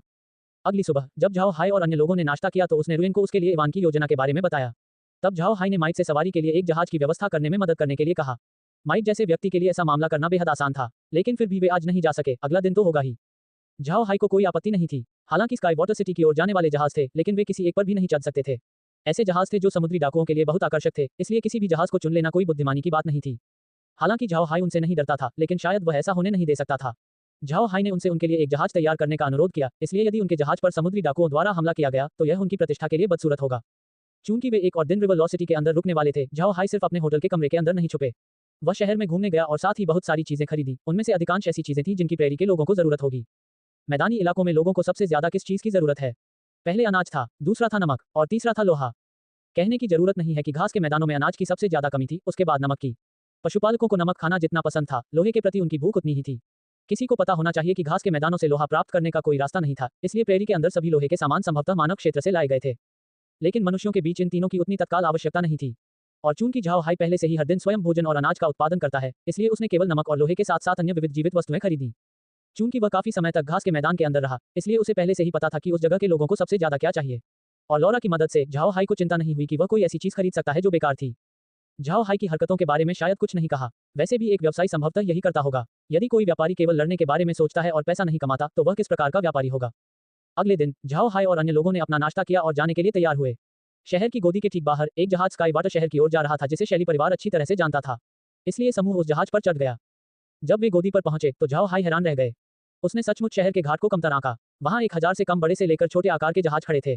उनमें से सबसे बड़ा ऐसा दिखता है जैसे यह 1000 जिन मूल्य का माल ले जा सकता है, और यह कोई छोटी संख्या नहीं थी।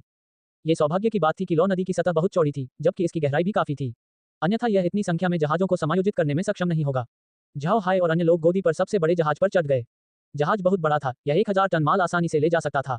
जहाज में 3 मस्तूल थे और माल लोड करने के अलावा ये यात्रियों को भी जहाज पर ले जाता है। हो सकता है कि उसने पहले से ही न केवल झाओ हाई के समूह के लिए, बल्कि उनके जादुई जानवरों के लिए भी कमरों की व्यवस्था कर ली हो। आक महाद्वीप पर पहुंचने के बाद झाओ हाई के लिए यह पहली बार नाव की सवारी थी।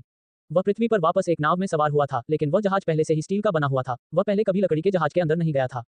जहाज पर चढ़ने के बाद मेयर ने झाओ हाई को जहाज के कप्तान से भी मिलवाया। कप्तान को स्टैक कहा जाता था। उसके चेहरे पर पूरी दाढ़ी बड़ी हुई थी, लंबा और बड़ा कद था, और वर्षों तक जहाज पर रहने के कारण उसकी त्वचा काफी सांवली थी, जो बहुत मजबूत दिखाई देती थी। उसके भाव भी ठंडे थे, लेकिन झाओ हाई से मिलते समय वह बेहद मिलनसार थे। ऐसा लगता है कि वह माइट को पहले से ही लंबे समय से जानते थे। हालांकि उनकी उपस्थिति ने झाओ हाई का ध्यान आकर्षित नहीं किया था। मुख्य अवलोकन करने पर झाओ हाई ने देखा कि वह वास्तव में 7वीं रैंक का योद्धा था। झाओ हाई ने बोर्ड पर चालक दल पर भी ध्यान दिया। उनके शरीर कमजोर नहीं थे, और जब वे हथियार पहनते थे तो वे जहाज पर लगे कई बैलिस्टा को भी चलाते थे। झाओ हाई वास्तव में भूल गए थे कि जब ये जहाज यात्रा पर जाते हैं तो उन्हें अपनी सुरक्षा करने में सक्षम होने की आवश्यकता होती है, इसलिए उनके लिए हथियारों से लैस होना बहुत स्वाभाविक था। माइक द्वारा जहाज की ऐसी व्यवस्था की गई थी, उसे ऐसा कोई जहाज नहीं मिल सकता था जिसके बारे में उसे भरोसा न हो। इसलिए झाओ हाई ने भी जहाज पर भरोसा किया। स्टैक की सहमति प्राप्त करने के बाद झाओ हाई ने जहाज के चारों ओर खोजबीन की। झाओ हाई के अलावा जहाज में संभवतः 100 से अधिक यात्री थे। कुछ व्यापारी थे, जबकि कुछ नागरिक थे जो स्काई वाटर सिटी की यात्रा करना चाहते थे, और रहने वाले क्वार्टर स्पष्ट रूप से विभाजित थे, जहां निचले डेक सस्ते थे।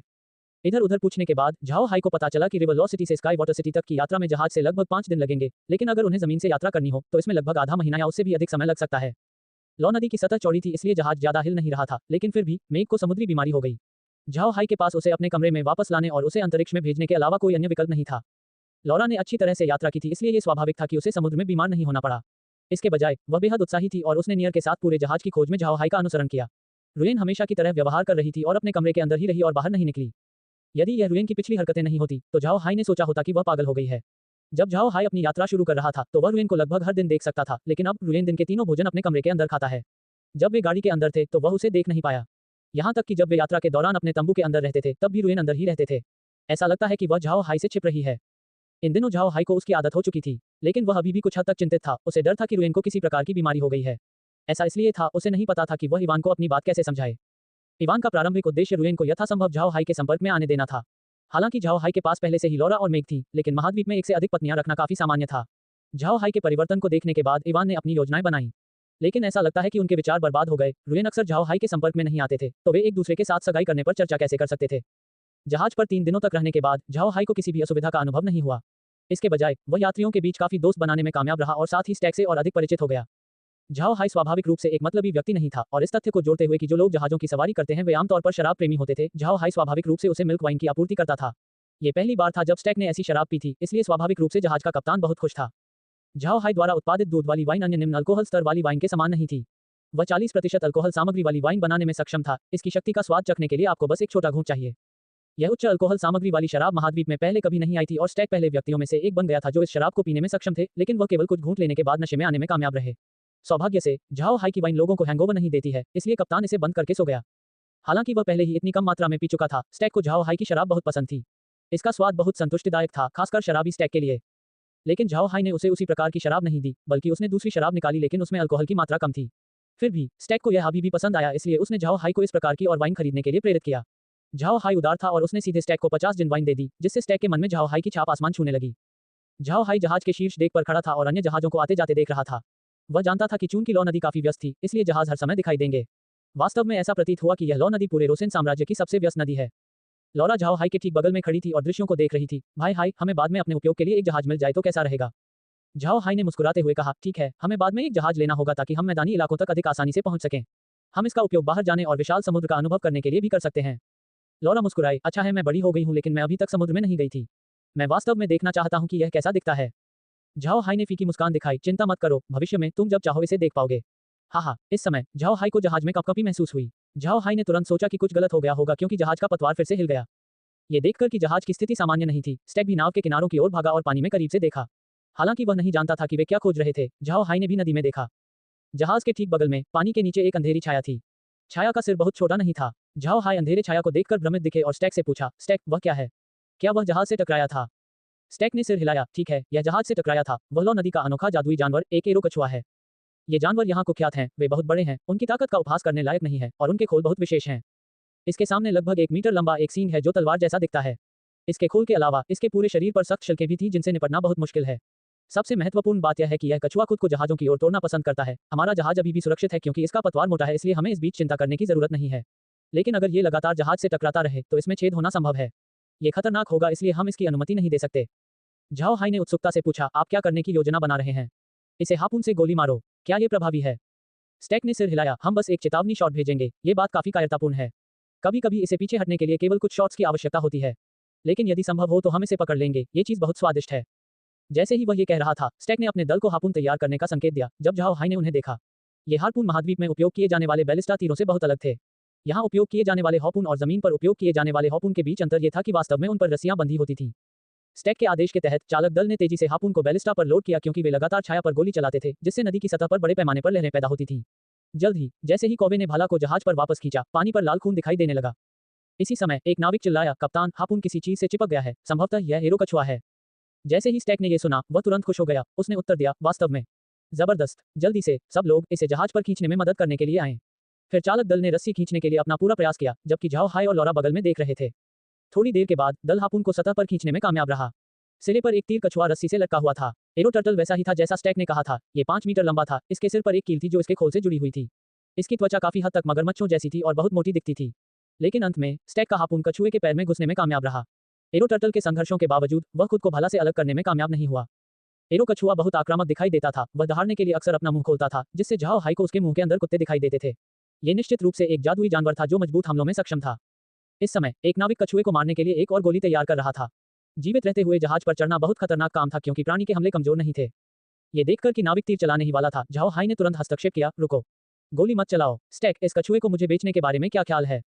स्टैक ने घूर कर कहा, आप ये किस लिए चाहते हैं? झाओ हाई मंद मंद मुस्कुराए, आप इसे मुझ पर छोड़ देते हैं तो क्या आप इसे बेच रहे हैं? स्टैक ने मुस्कुराते हुए कहा, क्या बेचना है, मैं तुम्हें दे दूंगा। हमने वैसे भी इस पर कब्जा कर लिया। झाओ हाई खुश था। वह जहाज के किनारे पहुंचने पर विनम्र नहीं हुआ और उसने तुरंत तीर कछुए को अंतरिक्ष में भेजने के लिए अपना हाथ हिलाया। यह एक नए प्रकार का जादुई जानवर था जो झाओ हाई को अपने रेंज को उन्नत करने में मदद कर सकता है। इसके घावों से कोई फर्क नहीं पड़ता क्योंकि अंतरिक्ष ही इसे ठीक कर सकता था। जब स्टैक ने देखा कि झाओ हाई कछुए को कैसे ले गया तो उसका रंग बदल गया। हालांकि वह सिर्फ एक जहाज का कप्तान था, उसके पास बहुत सारे अनुभव भी थे। झाओ हाई के लिए उसने जो किया वह दर्शाता है कि उसके पास एक स्थानिक वस्तु है। किसी स्थानिक वस्तु को रखने के लिए किसी व्यक्ति की स्थिति इतनी कम नहीं होनी चाहिए। स्टैक ने नहीं सोचा था कि झाओ हाई के पास ऐसी वस्तु होगी। किसी को पता होना चाहिए कि स्थानिक वस्तुएं महाद्वीप में स्थिति का प्रतीक थीं। महान कुलीन परिवारों के पास एक न होना सामान्य बात थी, फिर भी झाओ हाई के पास वास्तव में एक था जो स्पष्ट रूप से उसकी क्षमताओं को दर्शाता है। हालांकि स्टैक कोई रईस नहीं था, वह पहले भी कई रईसों से मिल चुका था। पिछले कुछ दिनों में जब उन्होंने झाओ हाई के साथ बातचीत की तो उन्होंने देखा कि झाओ हाई कई मायनों में काफी अलग थे। झाओ हाई में वह जन्मजात अहंकार नहीं था जो आमतौर पर रईसों में होता है। स्टैक के साथ अपनी सभी बातचीत में उन्होंने थोड़ा सा भी तिरस्कार नहीं दिखाया, इससे स्टैक को बहुत दुख हुआ। अब झाओ हाई को अपनी स्थानिक वस्तु प्रकट करते हुए देखकर स्टैक मदद नहीं कर सकता, लेकिन झाओ हाई की स्थिति के बारे में अपनी धारणा का पुनर्मूल्यांकन कर सकता है। स्टैक शैली परिवार को बहुत अच्छी तरह से जानता था, वह अक्सर परिवार को उनके माल के परिवहन में मदद करता था। जब उन्होंने झाओ हाई को माइट के साथ देखा, साथ ही उस पर शैली परिवार के प्रतीक की अनुपस्थिति देखी, तो स्टैक ने सोचा कि झाओ हाई शैली परिवार का सदस्य नहीं है। लेकिन उन्हें उम्मीद नहीं थी कि झाओ हाई के पास कोई स्थानिक वस्तु होगी। इससे स्टैक को लगा कि झाओ हाई शायद शैली परिवार का प्रत्यक्ष वंश सदस्य रहा होगा। लॉरिवर की छोटी सी घटना बस एक छोटा सा ध्यान भटकाने वाली घटना थी। झाओ हाई ने स्टैक के साथ कुछ देर तक बातचीत की और फिर अपने कमरे में लौट आए।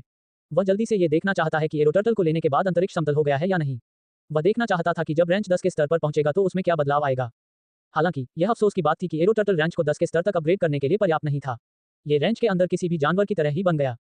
झाओ हाई को इस बात से कोई आपत्ति नहीं थी कि रंच का स्तर ऊपर नहीं गया, लेकिन इस घटना ने झाओ हाई को एक नया विचार दिया। हालांकि जमीन पर बहुत सारे जानवर थे, नदियों, झीलों और समुद्रों में भी बहुत सारे पौधे और जानवर थे, संभवतः भूमि से भी अधिक। यदि झाओ हाई नदी से कुछ पौधे और जानवर ले सकता है तो अंतरिक्ष को समतल करना मुश्किल नहीं होगा। लॉरा, जो झाओ हाई के पास बैठी थी, ने कहा, भाई हाई, क्या होगा अगर हम सीधे नदी के पानी को सोख लें? क्या ये काम करेगा? झाओ हाई स्तब्ध रह गया, उसने इसके बारे में नहीं सोचा। सीधे नदी का पानी सोख रहा है, ये तरीका आजमाने लायक था। झाओ हाई ने सिर हिलाया, हम कोशिश करेंगे, लेकिन हमें उचित अवसर की प्रतीक्षा करनी होगी। 2 दिनों में हम स्काई वाटर सिटी पहुंचेंगे। हम न केवल वहां लॉ नदी का पानी सोख सकते हैं, बल्कि हमें कुछ समुद्री पानी भी मिल सकता है। यह अंतरिक्ष को उन्नत करने के लिए पर्याप्त होना चाहिए। रैंच हाल ही में धीरे धीरे उन्नत हो गया था, लेकिन फार्म अभी तक समतल नहीं हुआ था। जब हम स्काई वाटर सिटी पहुंचेंगे तो फार्म को जल्दी से उन्नत करने के लिए और अधिक अनोखे पौधे ढूंढना सबसे अच्छा होगा। जब हम शून्यता के जल को ठीक करने में सफल हो जाते हैं तो हम आराम कर सकते हैं। लॉरा ने सहमति व्यक्त की, सही है, हमें वास्तव में जितनी जल्दी हो सके फार्म को उन्नत करने की आवश्यकता है। लेकिन इस समय सर्दी है, इस समय पौधे बिल्कुल प्रचुर मात्रा में नहीं हैं। उनमें से अधिकांश अब तक या पिछले महीनों में मुरझा गए होंगे। अगर हम शून्यता के पानी के प्रभाव से छुटकारा पाना चाहते हैं तो मुझे डर है कि हमें वसंत तक इंतजार करना होगा। झाओ हाई ने सिर हिलाया, हम इंतजार कर सकते हैं, अभी इसके बारे में चिंता करने की कोई जरूरत नहीं है। हम पहले ही काफी लंबे समय तक इंतजार कर चुके हैं, इसलिए अब और इंतजार करने में कोई दिक्कत नहीं होनी चाहिए। इसके अलावा जब हम स्काई वाटर सिटी पहुंचते हैं तब भी हमें बसने की जरूरत होती है। लॉरा ने भी सिर हिलाया और कहा, वर्तमान में हमारे पास हमारी रक्षा करने की शक्ति है, लेकिन इसका मतलब है कि हम वर्तमान में परिवार के सदस्यों के रूप में पहचाने जाते हैं। इससे हमें बाद में समस्याएं हो सकती हैं। मुझे लगता है कि शैली परिवार हमें अपने साथ बांधने के लिए उस पर निर्भर है। इससे दूसरे लोग हमारे साथ सहयोग करते समय 2 बार सोच सकते हैं। भाई हाई, क्या आपको लगता है कि इससे कैल्सी परिवार के साथ हमारे सहयोग पर असर पड़ेगा? झाओ हाई ने अपना सिर हिलाया, ऐसा नहीं होना चाहिए, हम लीग ऑफ डार्क मैजिस के लोग हैं।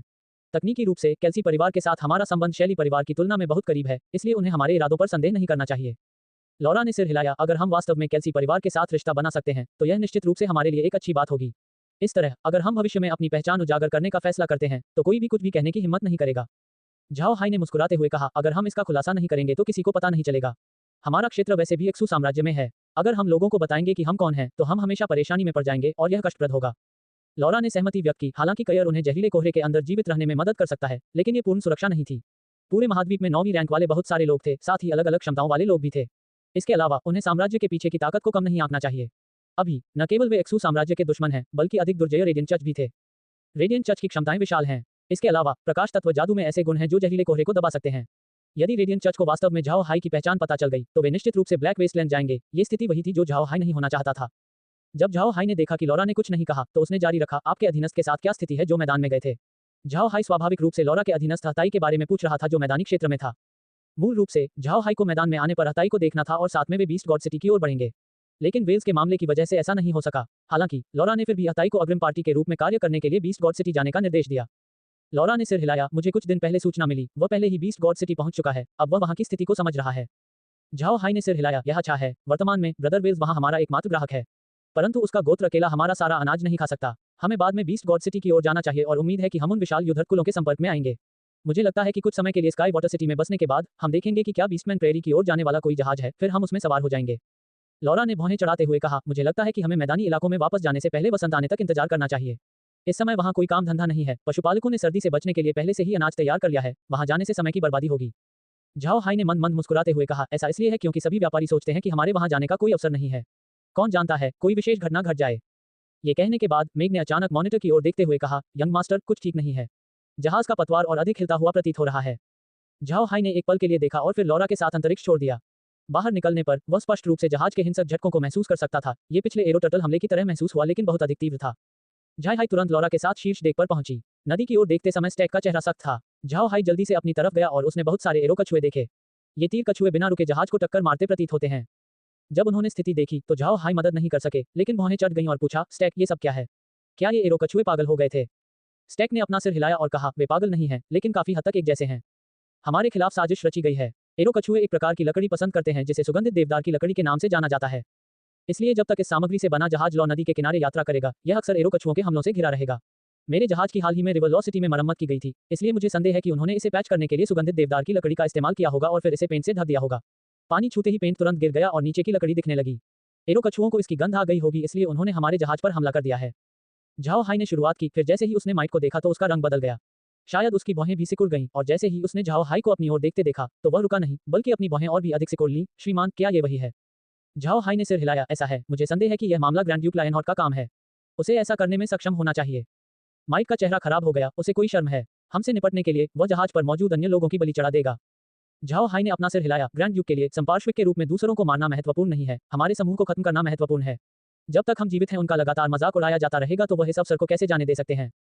जैसे ही स्टैक ने उनकी बातचीत सुनी, उन्होंने कहा, तो आप कह रहे हैं कि यह ग्रैंड ड्यूक लायनहॉर्ट कर रहा है, बस तुम्हें मारने के लिए? झाओ हाई ने सिर हिलाया, इसकी अत्यधिक संभावना है कि ऐसा ही है। 100 बैटल्स फोर्ट्रेस से ही ग्रैंड ड्यूक ने मुझ पर हमला करना बंद नहीं किया, और पूरी प्रक्रिया में मैं ग्रैंड ड्यूक के लगभग 10,000 लोगों को मारने में कामयाब रहा। आप मेरे प्रति उसकी नफरत की कल्पना कर सकते हैं। स्टैक भाई, ऐसा लगता है कि इस बार मैंने तुम्हें फंसा दिया है, लेकिन ये बहुत अजीब लगता है, उन्हें कैसे पता चला कि मैं आपके जहाज पर सवार होऊंगा? शायद कड़वाहट से मुस्कुराया, यह मेरी वजह से होगा। अन्य व्यापारियों के साथ हमारे शैली परिवार का सहयोग ग्रैंड ड्यूक लायनहॉर्ट के लिए बिल्कुल स्पष्ट था। जब से हम रिवर लॉ सिटी के अंदर पहुंचे, ग्रैंड ड्यूक हमसे निपटने में सक्षम नहीं था, इसलिए हो सकता है कि उसने ब्रदर स्टैक के जहाज पर अपना हाथ रख दिया हो। यह संभव हो सकता है कि उसने सड़क पर भी कुछ घात लगाए हों, क्योंकि वह निश्चित नहीं था कि हम जमीन या पानी के रास्ते आगे बढ़ेंगे या नहीं। ऐसा लगता है जैसे हमने इस बार उन्हें कमतर आंका था। स्टैक भी फूट फूट कर मुस्कुराया, उसने नहीं सोचा था कि वह एक संपार्श्विक शिकार बन जाएगा। लॉ रिवर के एरो कछुए से निपटना काफी कठिन प्राणी था। एक अकेले कछुए पर काबू पाया जा सकता था, लेकिन इस तरह का बड़े पैमाने पर हमला एक जहाज के कप्तान के लिए बिल्कुल दुर्लभ था। माई ने अपना सिर स्टैक की ओर घुमाया और कहा, स्टैक, इससे बचने के लिए हमारे पास क्या उपाय है? स्टैक ने मुस्कुराते हुए जवाब दिया, हम केवल जहाज को छोड़ सकते हैं और जीवित रहने के लिए दूसरे जहाज पर शरण ले सकते हैं, लेकिन जहाज पहले ही तैयार हो चुका है। शायद सिर हिलाया, तो हमें जहाज को पीछे छोड़ना होगा। चिंता मत करो भाई स्टैक, शैली परिवार निश्चित रूप से तुम्हें मुआवजा देगा। यह मामला हमारे कारण हुआ है, इसलिए हम आपको कुछ नुकसान नहीं होने दे सकते। शायद सुनकर झाओ हाई ने चुपके से सिर हिलाया। उन्होंने शैली फैमिली के दृष्टिकोण को भारी समर्थन दिया। अपने दृष्टिकोण से झाओ हाई ने सोचा कि शैली परिवार बुरे लोग नहीं हो सकते। नीचे एरो कछुओं की भारी संख्या में भीड़ देखकर झाओ हाई ने अचानक कहा, मैं ये देखने की कोशिश करूंगा कि क्या मैं इन कछुओं के बारे में कुछ कर सकता हूं। शायद हमें जहाज छोड़ने की जरूरत नहीं है। जहाज को खड़ा करो, लंगर डालो और अन्य सभी लोगों को अंदर शरण दो। जब स्टैक ने सुना कि झाओ हाई ने क्या कहा तो उसकी आंखें चमक उठीं। फिर उन्होंने तुरंत अपने चालक दल के सदस्यों से जहाज को लंगर डाला। हालांकि मैंने कहा कि वे जहाज के लिए मुआवजा देंगे, स्टैक ने इसे अपने पास रखना ज्यादा पसंद किया। ये जहाज उन्होंने बिल्कुल शुरू से बनाया था, यह उनके लिए एक पारिवारिक सदस्य था। उसके मन में इस जहाज के लिए भावनाएं हैं, इसलिए वह इसे यथासंभव पीछे नहीं छोड़ना चाहता था।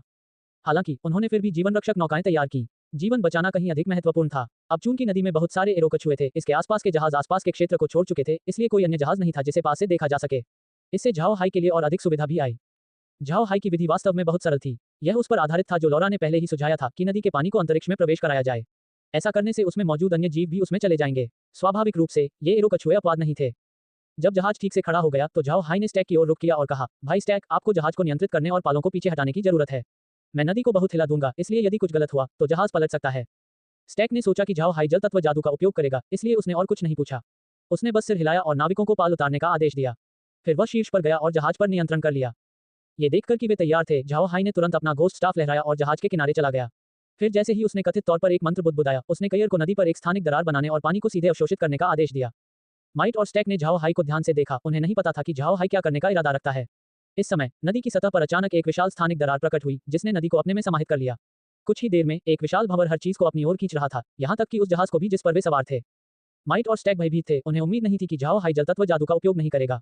इसके बजाय ऐसा लग रहा था कि झाओ हाई ने बहुत ही दुर्लभ स्थानिक जादू का उपयोग किया है। अंतरिक्ष जादूगर महाद्वीप में मिलने वाले सबसे कठिन प्रकार के लोग थे। कुछ लोग कई अंतरिक्ष जादू मंत्रों को भी नहीं जानते थे, लेकिन वे सभी वहां के सबसे प्रतिष्ठित स्थानिक जादू के बारे में जानते थे, जो कि स्थानिक दरार थी। नदी की सतह पर स्थानिक दरार देखकर उन्होंने निश्चित रूप से सोचा कि झाओ हाई एक अंतरिक्ष जादूगर था। झाओ हाई को देखते ही माइक की आंखें चमक उठी, उन्होंने परिवार के अच्छे भाग्य की भी जमकर प्रशंसा की। महाद्वीप में अंतरिक्ष जादूगर बहुत मूल्यवान थे। कोई भी शक्ति अपने लिए एक अंतरिक्ष जादूगर प्राप्त करना चाहती थी। यदि ये तथ्य ज्ञात हो जाए कि झाओ हाई एक अंतरिक्ष जादूगर था, तो वह जहां भी जाएगा उसे सबसे अधिक स्वागत मिलेगा। माइट और अन्य लोगों को लगा कि नदी में पानी की मात्रा धीरे धीरे कम हो रही है। अपनी नग्न आंखों से वे देख सकते थे कि स्थानिक दरार पानी की मात्रा को अवशोषित कर रही थी। झाओ हाई ने कई रको पानी में एरो कछुओं का निरीक्षण करने दिया। जब तक सारे कछुए खत्म हो जाएंगे तभी वह रुकेगा। जल्द ही कयर ने उसे सूचित किया कि जहाज के आसपास के सभी एरो कछुए लगभग 300 और पहले ही अवशोषित हो चुके थे। झाई हाई ने तुरंत दरार को रोक दिया, जिससे दरार नदी की सतह से गायब हो गई। जैसे ही दरार गायब हुई, नाव पर सवार लोगों ने तुरंत राहत की सांस ली। हालांकि जहाज ने अपना लंगर ढीला कर दिया था, फिर भी उन्हें लगा कि वे अभी भी दरार में फंस जाएंगे। इसलिए जब उन्होंने देखा कि दरार दूर हो गई है, तो वे तुरंत शांत हो गए। दरार रुकने के कुछ देर बाद नदी का जलस्तर सामान्य हो गया और वह शांत हो गई। लेकिन जहाज पर सवार लोगों ने झाओ हाई को अजीब नजरों से देखा। किसी को पता होना चाहिए कि अंतरिक्ष जादूगर अन्य सभी जादूगरों में सबसे ऊंचे स्थान पर थे, और यह स्पष्ट था कि झाओ हाई ने अभी जो प्रयोग किया था वह एक अंतरिक्ष जादूगर का जादू था। शायद झाओ हाई की ओर देखा और कहा, मैंने नहीं सोचा था कि श्रीमान अप्रत्याशित रूप से एक अंतरिक्ष जादूगर हैं, मैंने बहुत अपमानजनक व्यवहार किया था। झाओ हाई ने माइक की शक्ल को देखा और हंसे, चलो मैं सिर्फ एक अंतरिक्ष जादूगर हूँ, तुम्हारी मां नहीं। गंभीर होने की जरूरत नहीं है। शायद हंसे भी, तभी स्टैक आ गया। उन्होंने झाओ हाई को अजीब तरह से देखा और कहा, अगर मैं दूसरों को बताऊं कि मेरे पास एक दोस्त के रूप में एक अंतरिक्ष जादूगर है, तो कोई भी मुझ पर विश्वास नहीं करेगा। झाओ है और माइट हंसे। झाओ हाई ने नदी की ओर देखा और कहा, ये कछुए निश्चित रूप से नदी के किनारे हमारा इंतजार करने वाली एकमात्र चीज नहीं है। मुझे डर है कि ग्रैंड ड्यूक लायनहॉर्ट के पास अभी भी कुछ चालें हैं। हमें आगे बढ़ना चाहिए, जितनी जल्दी हम स्काई वाटर सिटी पहुंचेंगे, हम उतना ही सुरक्षित रहेंगे। स्टैक सहमत हो गया और तुरंत चालक दल को जहाज को रवाना करने के लिए तैयार करने को कहा। झाओ हाई ने थकने का नाटक किया और कहा, ठीक है, चूंकि आप व्यस्त होंगे, मैं अपने कमरे में वापस जाऊंगा और आराम करूंगा। फिर उसने अपने कमरे की ओर चलते हुए मई की ओर अपना हाथ हिलाया। शायद उसने उसे रोका नहीं, बल्कि वह परिवार के लिए और भी अधिक उत्साहित और खुश था। शैली परिवार के लिए एक अंतरिक्ष जादूगर से संपर्क करना उनके लिए एक बहुत ही आकस्मिक अनुभव था। जब झाओ हाई ने अपने कमरे में प्रवेश किया, तो वह तुरंत अंतरिक्ष में चला गया। अंतरिक्ष में प्रवेश करने पर झाओ हाई को अपने दिमाग में एक संकेत सुनाई दिया, लेकिन उन्होंने ध्यान नहीं दिया कि यह क्या था। इसलिए जब वह अंतरिक्ष में पहुंचा, तो वह कयर के पास गया और कहा, कयर, अभी क्या हुआ? कयर ने मुस्कुराते हुए कहा, यंग मास्टर, अंतरिक्ष समतल हो गया है। फार्म एक स्तर ऊपर चला गया, जबकि रैंच 5 स्तर ऊपर चला गया। अब ये स्तर 14 है। इसके अलावा अंतरिक्ष ने एक नया कार्य प्राप्त किया है, जो मत्स्य पालन है। यदि युवा मास्टर मछली पालन के बारे में सोच रहा है, तो वह उस खेत में जा सकता है जहां नदी स्थित है। भूमि के जानवरों पर लगाई गई सीमा में जलीय जानवर शामिल नहीं होंगे। मास्टर नदी में अन्य 10,000 जादुई जानवर पाल सकता है। स्तर 10 तक पहुंचने के बाद खेत में पाले गए सभी जानवरों को तुरंत जादुई जानवरों में अपग्रेड किया जाएगा, इसलिए सामान्य जानवरों को जादुई जानवरों में अपग्रेड किया जाएगा। खबर सुनकर झाओ हाई को बहुत खुशी हुई। उन्हें इतना बड़ा फायदा होने की उम्मीद नहीं थी। रेंज को लेवल 10 में अपग्रेड करने के बाद अंदर के सभी जानवर वास्तव में जादुई जानवरों में बदल जाएंगे। इसके अलावा वह अब कुछ मछलियां पाल सकता है, यह एक उत्कृष्ट लाभ था। हालांकि उसके मन में तुरंत एक विचार आया। वह कयर की ओर मुड़ा और कहा, कयर, क्या मैंने गर्म पानी के झरने के अंदर जिन अग्नि मछलियों को पाला है, वे मत्स्य पालन समारोह में शामिल हैं? कयर ने सिर हिलाया। जब तक जानवर पानी में रहता है, तब तक वह कार्य में शामिल है। आप न केवल जलीय जंतुओं को पाल सकते हैं, बल्कि स्थलीय जंतुओं की संख्या भी बढ़ाकर 10,000 कर दी गई है, जिन्हें पाला जा सकता है। मास्टर अब 10,000 जलीय जादुई जानवरों के साथ साथ 10,000 भूमि जादुई जानवरों को भी पाल सकता है। कयर की बात सुनकर झाओ हाई हंसे बिना नहीं रह सके और बोले, अच्छा, जबरदस्त, चलो, जब हम घर में प्रवेश करेंगे तो तुम्हें मुझे इस अपग्रेड के फायदों के बारे में बताना होगा। लौरा और अन्य भी अंतरिक्ष में थे और उन्होंने कयर के शब्द सुने थे। झाओ हाई के लिए जगह को अपग्रेड करना बहुत महत्वपूर्ण था। फार्म 1 स्तर तक बढ़ गया, जबकि रैंच 5 स्तर तक।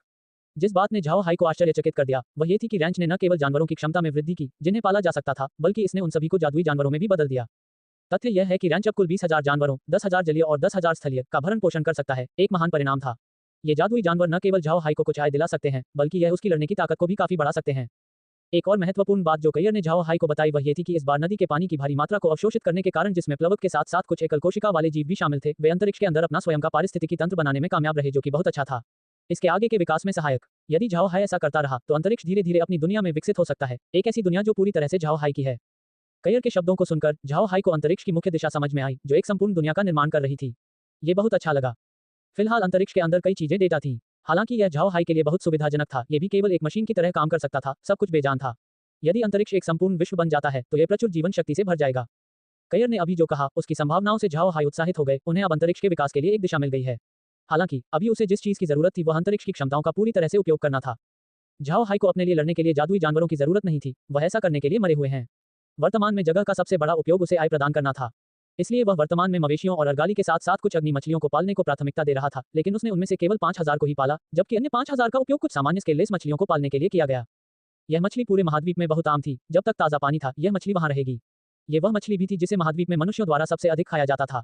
इससे पहले झाओ हाई हमेशा इस मछली को तलने के लिए खरीदना चाहता था, लेकिन ऐसा नहीं हो सका। नदी से जितना पानी उसने लिया था, उससे एरो कछुए के लिए यह संभव था कि वह एकमात्र जानवर हो जिसे झाओ हाई पकड़ने में कामयाब रहे। वहां कई प्रकार की मछलियां भी मौजूद थीं। रंच शॉप के अंदर हर एक की अपनी अनूठी तस्वीर थी। झाओ हाई इन्हें कभी भी खरीद सकता है, जब भी वह कुछ तली हुई मछली का स्वाद लेना चाहता है। झाओ हाई को अंतरिक्ष के अंदर इन जानवरों की रहने की स्थिति की ज्यादा परवाह नहीं थी। जब तक कयर और मोई यहाँ थे, झाओ हाई को चिंता करने की जरूरत नहीं थी। जब उन्होंने अंतरिक्ष में नदी का पानी डाला, तो न केवल अंतरिक्ष का स्तर ऊपर उठा, बल्कि इससे झाओ हाई को अंतरिक्ष की आगे की प्रगति के बारे में विचार भी मिला। अब अगर उसने समुद्री जल को अंतरिक्ष के अंदर रखा, तो क्या इसका स्तर ऊपर नहीं जाएगा? अगर ऐसा होता तो ये शानदार होता। शायद इसलिए कि झाओ हाई ने आसपास के एरो कछुओं पर कब्जा कर लिया था, बाकी दिन जहाज पर कोई हमला नहीं हुआ। लेकिन उन्होंने कोई अन्य जहाज भी नहीं देखा, संभवतः इसलिए क्योंकि एरो कछुओं का समूह आने पर वे भाग गए। एरो कछुए किसी भी जहाज को भारी नुकसान पहुंचा सकते थे, इसलिए अन्य जहाजों ने सुरक्षित स्थान की तलाश की होगी और इस बीच नदी पर यात्रा करने की हिम्मत नहीं की होगी। झाओ हाई शाम को बाहर नहीं गया, वह अंतरिक्ष के अंदर अध्ययन कर रहा था। रंच को बहुत सारे नए फंक्शन उपलब्ध नहीं कराए गए थे, जानवरों को पालने और उन्नत करने के अलावा और कुछ नहीं था। लेकिन इस तथ्य ने कि फार्म समतल हो गया, झाओ हाई को उत्साहित कर दिया। किसी को पता होना चाहिए कि फार्म को उस स्तर तक पहुंचने में काफी समय हो गया था जहां झाओ हाई चिंतित हो गया था। फार्म में निरंतर उन्नयन के साथ वह प्रसंस्करण क्षेत्र फंक्शन खोल सकता है। इसके जरिए ही झाओ हाई अपने शरीर के अंदर के जहर का समाधान कर सका। अब जबकि उसकी 2 खूबसूरत मंगेतरें हैं, वह जल्दी मरना नहीं चाहता। लेकिन अगर शून्यता के पानी से जहर को हटाया नहीं जा सका, तो वह केवल एक सामान्य व्यक्ति का जीवनकाल ही जी सकता था, शायद उससे भी कम।